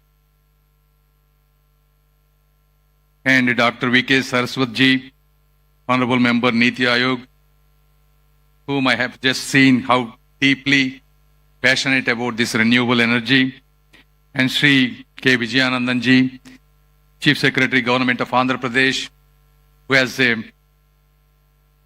has longest experience in electricity and energy, and all the founders of this university, distinguished guests, including elite industrialists, entrepreneurs, researchers, innovators, media, and everyone. Thank you. Welcome to the gathering. As we gather here in Amaravati, the future visionary capital of Andhra Pradesh, we stand at the threshold of a transformative era in energy. We are at a decisive crossroads where the climate change is accelerating, global fossil fuel reserves are dwindling, and the demand for clean, sustainable energy is rising faster than ever. According to the estimates, by 2040, India will be the largest consumer of energy. Today, we import 40% of primary energy with a spend of 8 lakh crores, that's close to $90 billion annually. Therefore, the energy security is India's national security. In this process, green hydrogen is not a distant hope.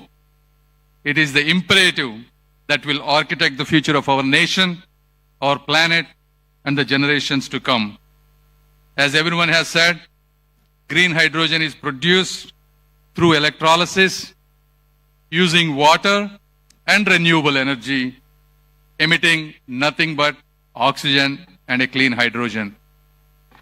Though the concept of green hydrogen is not new, it is only in the past decade that technological advancements and declining costs of renewable energy, including solar and wind, have made it commercially viable.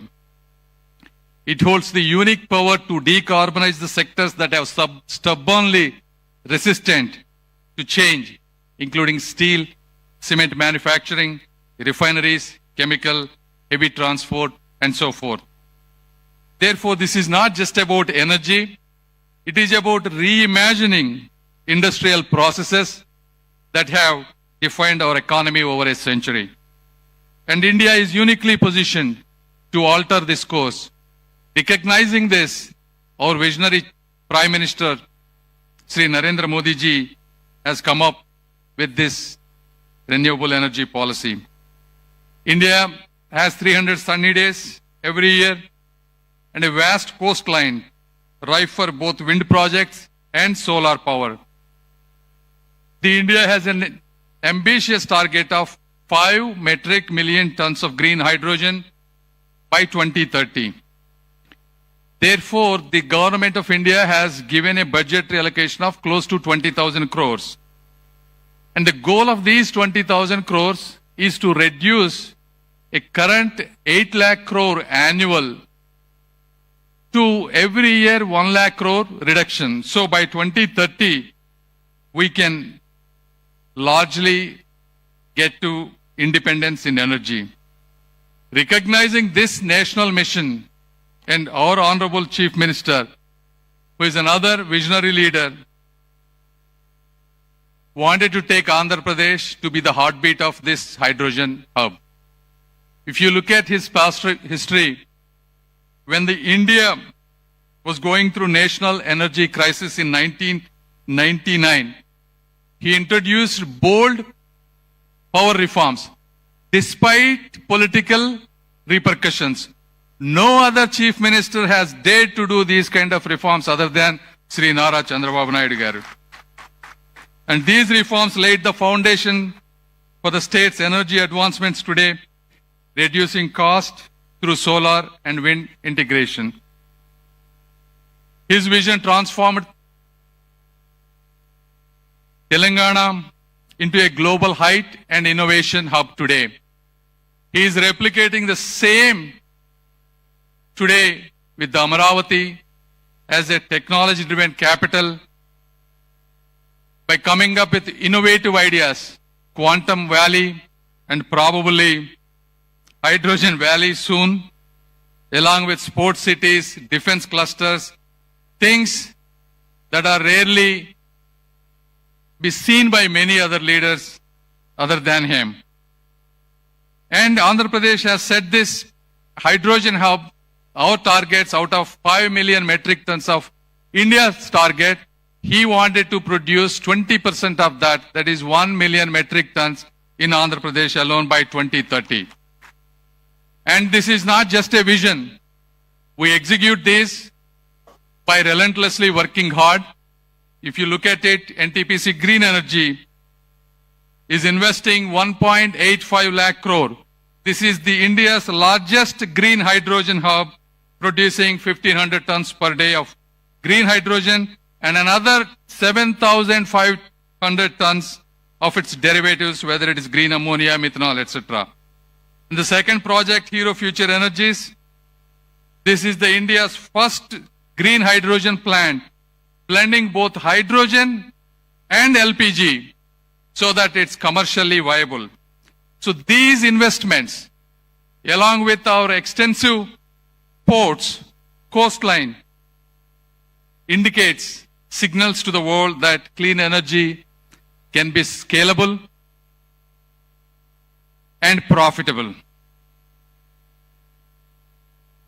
Though, as our previous members have said, there are challenges. Cost is an issue. Globally, green hydrogen costs around $3 to $6 per kg, compared to grey hydrogen $1 to $2. Scaling up electrolyzer efficiency has been a challenge. India water scarcity is an issue. To produce 1 kilogram of green hydrogen, you need 9 liters of fresh water, and India's water requirements are doubling. Therefore, this is when the innovation is really important. Our Honorable Chief Minister has given huge lands for these universities, 100 acres, 200 acres, not just to set up world-class universities, to really innovate and problem solve, not just for Andhra Pradesh, but India and to the world.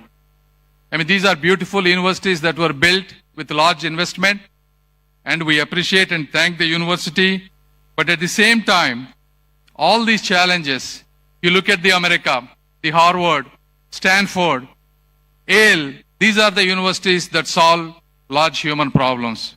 And we want the SRM, WIT, and all the universities that are establishing here want to be the same way or probably better than them in the generations to come. And we have to solve these. What are the solutions, right? If you have the water scarcity, how can we do electrolyzers using salt water?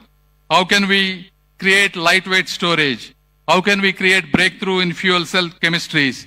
So these are all the things that both the industry, universities, and our government is always willing to do policy changes, whether it's tax breaks, subsidies, and the draft integrated plan of 2024. All of these must come together. With these right investments and government policies, we can create jobs and provide power to the rest of the world. And this is our moment to lead, to leap, and to leave a legacy. And I once again thank you for everyone being here and inviting me for this important conference. Thank you.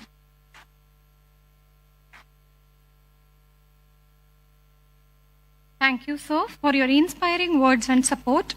Ladies and gentlemen, the journey towards a green, self-reliant India needs more than innovation. It needs a visionary leadership to steer us to dream beyond. Today, we are honored to have with us our visionary leader who has transformed Andhra Pradesh into a hub of progress with remarkable strides in education, technology, infrastructure, and sustainable growth. His vision continues to inspire countless individuals and shape the future of our state.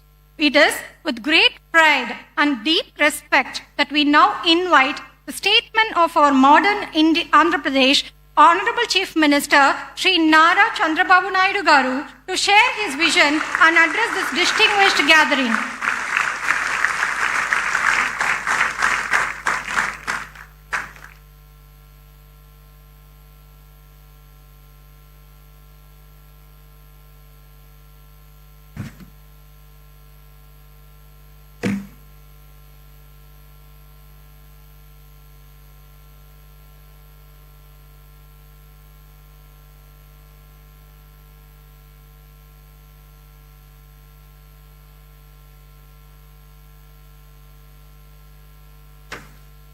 Honorable Minister of State for Rural Development and Communications, Government of India, Dr.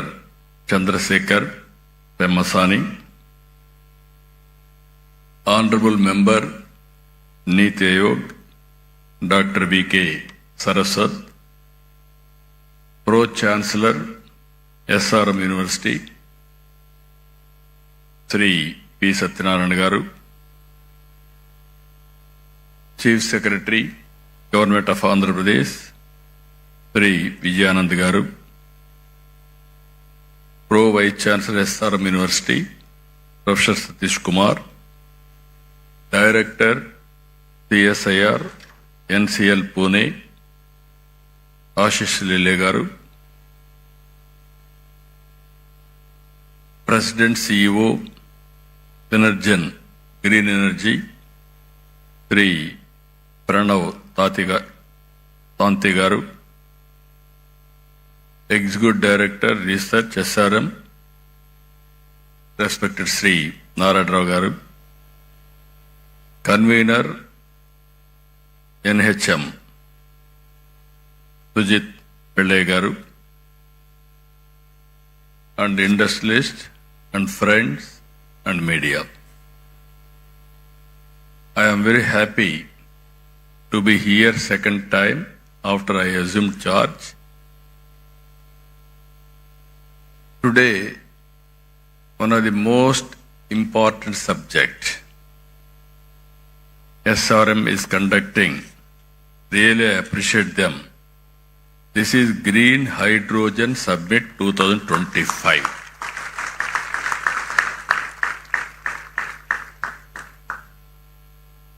Why I am saying this is very, very important?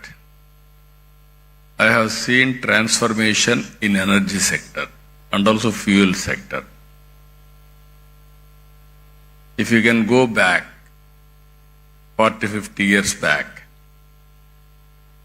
at that time, no energy.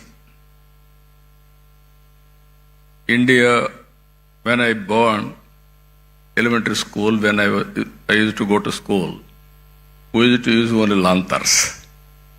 Youngsters may forget about it because you didn't witness that type of situation.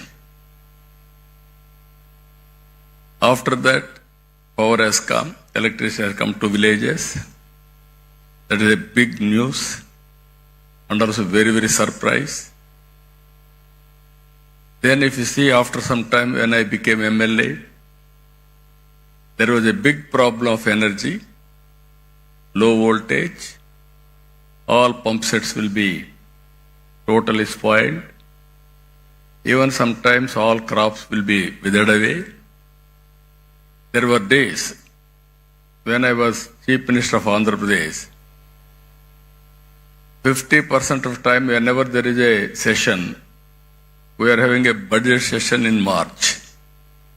March is the best season for agriculture. They need power and also hot.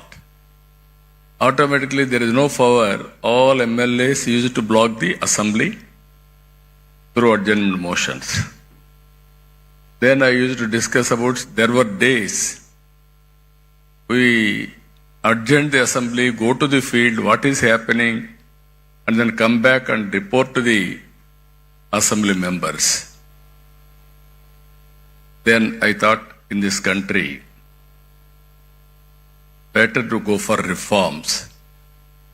Already one state has introduced reforms, Orissa. They were forced to withdraw reforms again because of pressure from public and political parties. In this country, I started first time power sector reforms in 1999 or 2000. That is the beginning. First regulatory commission has been set up. And also transmission, distribution, generation companies have come for more accountable and transparency and better delivery. We are able to manage power position very well at that time. If you see, sometimes we have to pay some price also. I brought power sector reforms. I lost power in 2004. Even all my MLAs, everybody told me, no, you are moving very fast, because sometimes some reforms, some people will get adverse effects in the short term, but ultimately it will be beneficial. Again, if you see clean energy, solar, wind, all these things, around 2014, prohibitive cost, 14 rupees unit production cost. Nobody thought about it. At that time, Government of India has come forward, Honorable Prime Minister Narendra Modi ji, to promote green energy in a big way, solar, wind and everything. As rightly mentioned Mr. Saraswat, panels we had to import from China with a prohibitive cost also. So many challenges, opportunities. Then we have scaled up in a big way solar energy.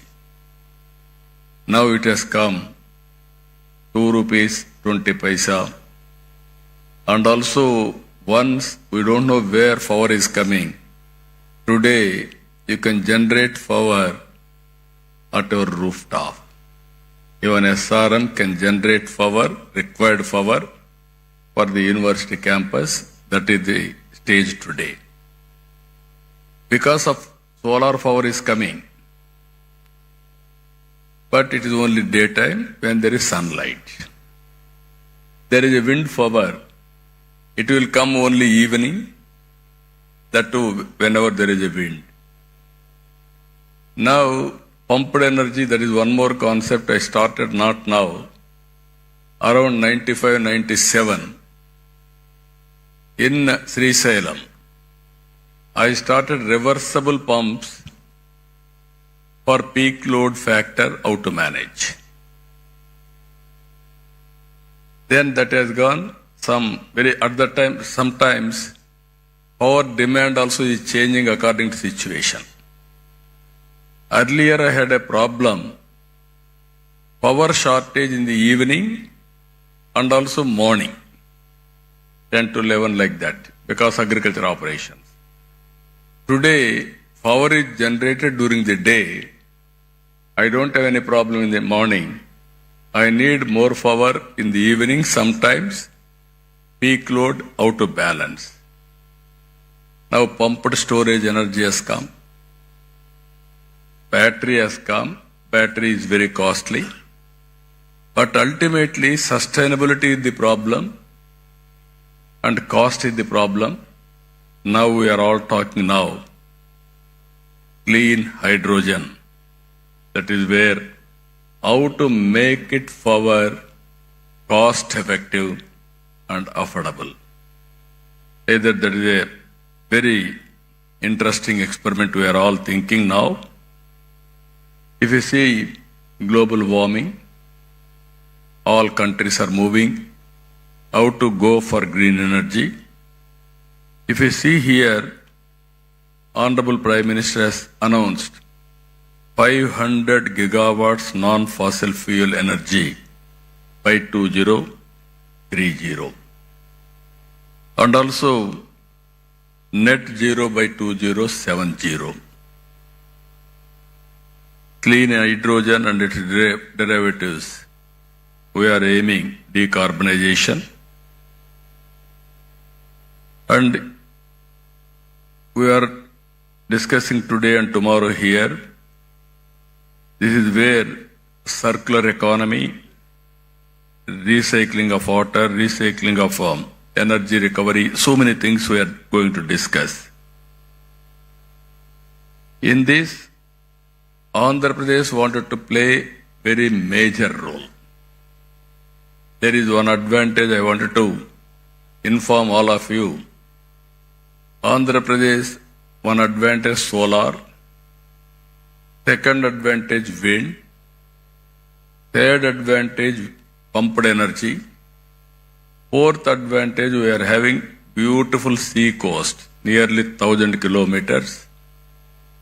Now green hydrogen, you wanted to, green hydrogen or ammonia, all these things you want to export. You need port facility. We are having 1,000 kilometers. Now people are coming to Andhra Pradesh because this is another advantage for us. Now in Visakhapatnam, our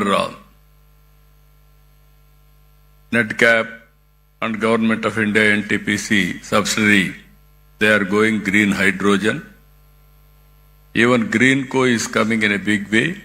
Already they are having one hybrid model, what I told you very clearly, solar, wind and also pumped energy.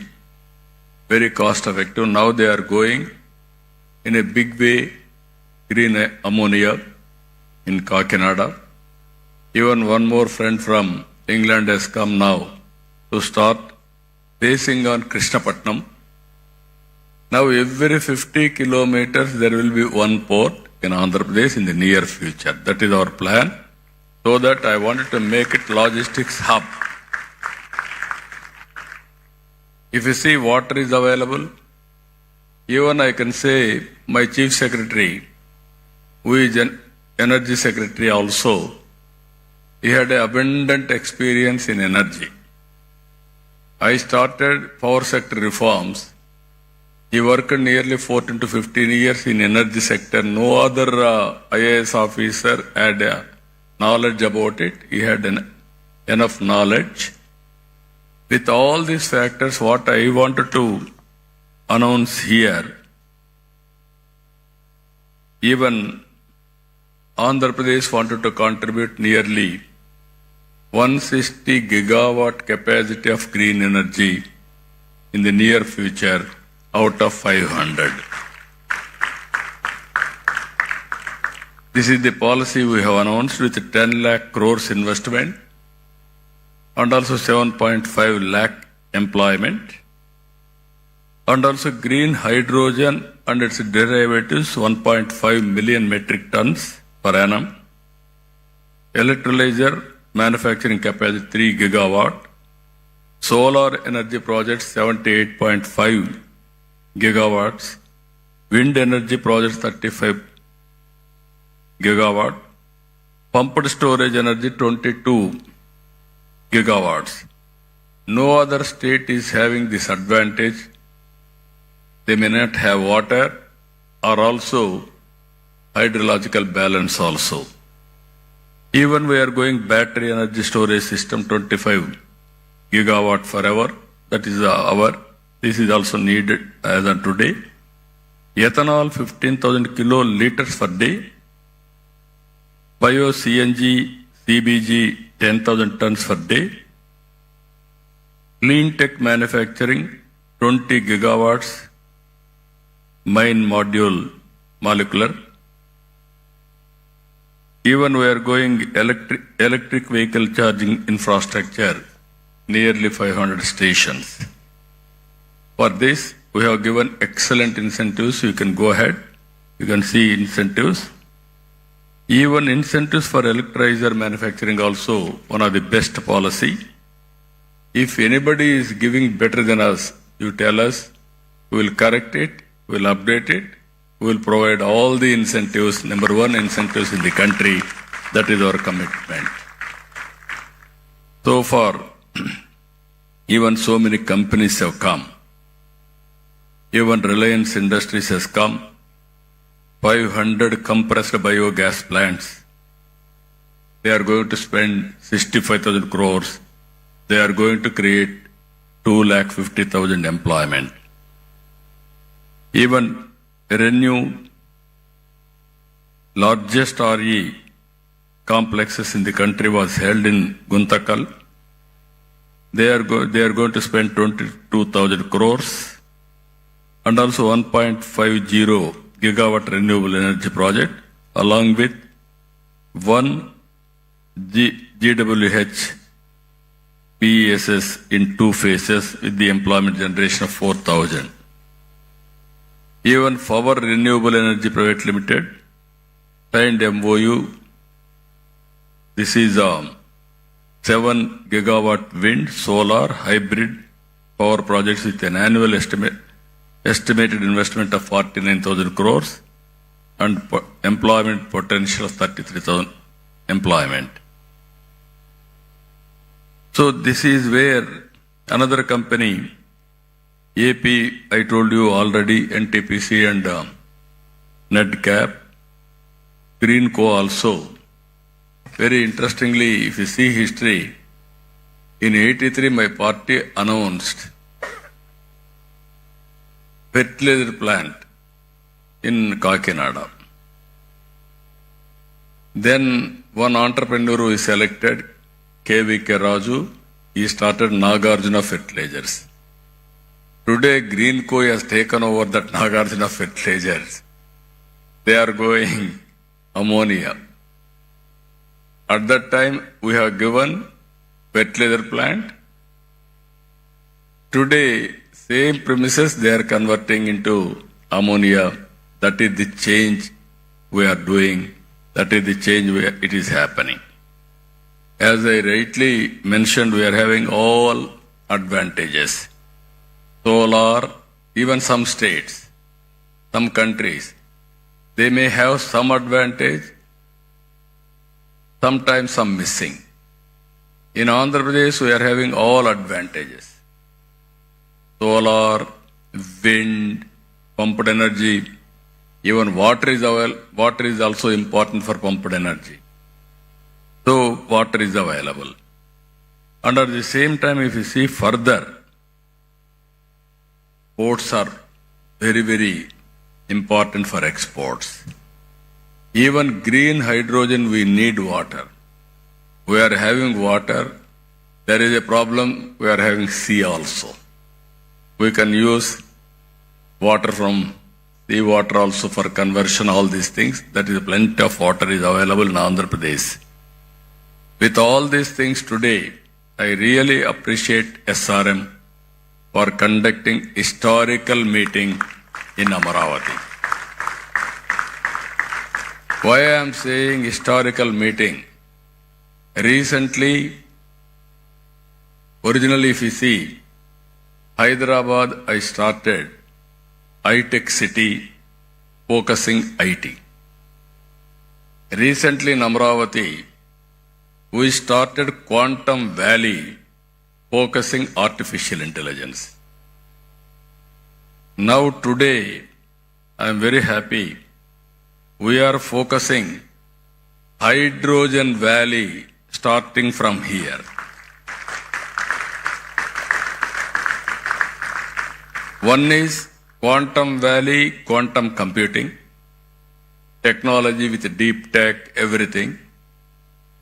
How to protect environment. There you need green energy and also downstream industries, total ecosystem. You can imagine if you can protect nature and you can use technology in a big way, sky is the limit for development. Or otherwise we will have all problems. That is where two valleys are coming here. One is Quantum Valley for computing and also technology. One is Green Hydrogen Valley from here to protect nature for sustainability. That is very, very important. Here I am asking SRM. They have done good work. This is only the beginning. I am requesting SRM to take lead to bring industry, green hydrogen players who are all in the field, and also research organizations and all users. How to take to logical conclusion. Today, it is a matter of cost. If you scale up, and at the same time, if you can go for innovations. You are all here. Our youngsters are also here. Continuously you will think, you will get so many solutions. How to get best solution for reducing the cost, thereby affordability. That is only a game changer. For this, hydrogen storage, transportation, and so many things, we can work it out. There I am saying today, after today, tomorrow, all discussions will conclude. We will declare Amaravati Green Hydrogen Declaration 2025. Same day next year we will meet again to review what we have done, what is the progress. Bring knowledge available globally. Bring all experts and players available globally. And also we will improve further with value addition. If you can provide all solutions, I am here to give proof of concept. Some chief ministers may not understand, but our Prime Minister is very clear. He had a clarity in technology and also vision. That is where I am saying always, right time, right place, right person. That is Narendra Modi ji as on today. Now India is having very good advantages. I am telling you again and again. Reforms has been started in 1991. First mover advantage in technology, that is 1995. Demographic dividend as a windfall gain. All other countries are facing a problem of aging, where India is able to provide capable and also very, very effective human resources to solve their problems. That is the strength of India today. Even some countries are depending on India for solving their problems or serving their community.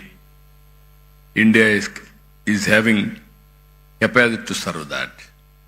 So with all advantages, I am appealing all of you, 2 days, have a good time, and also bring all innovative ideas and give it to us. We will implement it. We will meet again next year, same time here.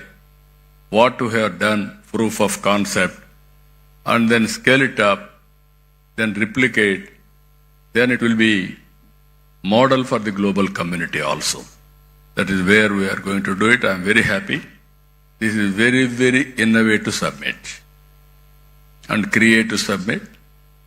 Earlier, all education institutions means only teaching, only academic, not application. Even abroad, every university you are seeing, either Stanford, Harvard, or Purdue, so many universities, they are bringing all players together and they are giving solutions for the problem. We have spent so much of money, but always you have to keep it in mind. What we learn has to be used for outcomes. If you provide a proof of concept, then it is a reality. Otherwise, it is only a theory. Then you have to train again for providing proof of concept. Now in India also we are changing our approach. Our universities are doing very well, either IITs or universities like SRM and other universities are doing very well. I wanted to make Amaravati as an education hub for global knowledge. That is what I am thinking to promote here. SRM is here, WIT is here, SLRA has come, even BITS Pilani is here, Amma University is here, I wanted to bring other universities, globally the best universities. I am asking all universities to focus 3-4 subjects. Bring industry, research organizations, give a solution for the problems, solve the problems, then prepare use cases, we will adopt it, we will take forward. That is how all universities I want to use for solving the problems of the society what we are facing today. I am very happy SRM has taken lead. Even other universities are also working in that direction. We will encourage all universities who are all working in this direction and make use of their services in the near future. So, with all these things, very, very important subject, critical subject. Future is only green hydrogen. It is a game changer. How to take logical conclusion? One is affordability. Second is cost effective. These two aspects, if you can break through, even I am asking all youngsters, they have to do innovative ideas, brainstorming with their colleagues, come to solutions. Even if you see today, Vijayawada and also Visakhapatnam are the best top 10 cities in India for having excellent skills. That is where reports are coming. In future, Andhra Pradesh will be the best state for entrepreneurship and also skills available in the country. That is what is going to happen in the near future.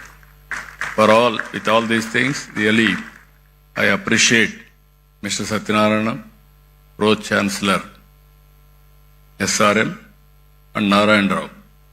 Always he is pushing things. I wish him all the best. Once again, all members who are all assembled here, best of luck. I wish all the best. Thank you, one and all.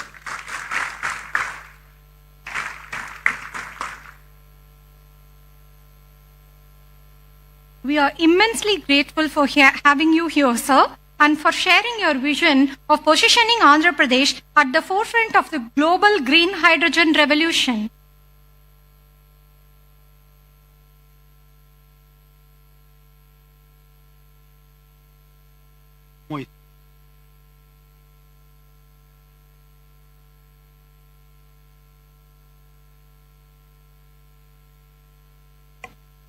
We are gathered here today in this landmark occasion to witness the signing of the two transformative memorandums of understanding between the Government of Andhra Pradesh with Yamuna and JKSH and Hinfra. First, we welcome Mr. Gal Bogin, representing Yamuna, for their visionary 1 million ton per annum green ammonia project at Krishnapatnam with an investment of 16,000 crores. Next, we are honored to invite Mr. Tomoho Umeda, representing JKSH and Hinfra, for their ambitious project at Machilipatnam, comprising 150 KTPA green hydrogen and 600 KTPA green ammonia, with a massive investment of rupees 35,000 crores. Together, these initiatives are expected to generate approximately 10,500 employment opportunities, reinforcing Andhra Pradesh emergence as a global hub for sustainable energy innovation. These projects are being facilitated by Dr. M. Kamalakar Babu, Vice Chairman and Managing Director of NRED CAP, under the guidance of the Energy Department, Government of Andhra Pradesh. Let's now proceed to the ceremonial signing of the MOUs, symbolizing a shared commitment to clean energy, economic development, and the global collaboration.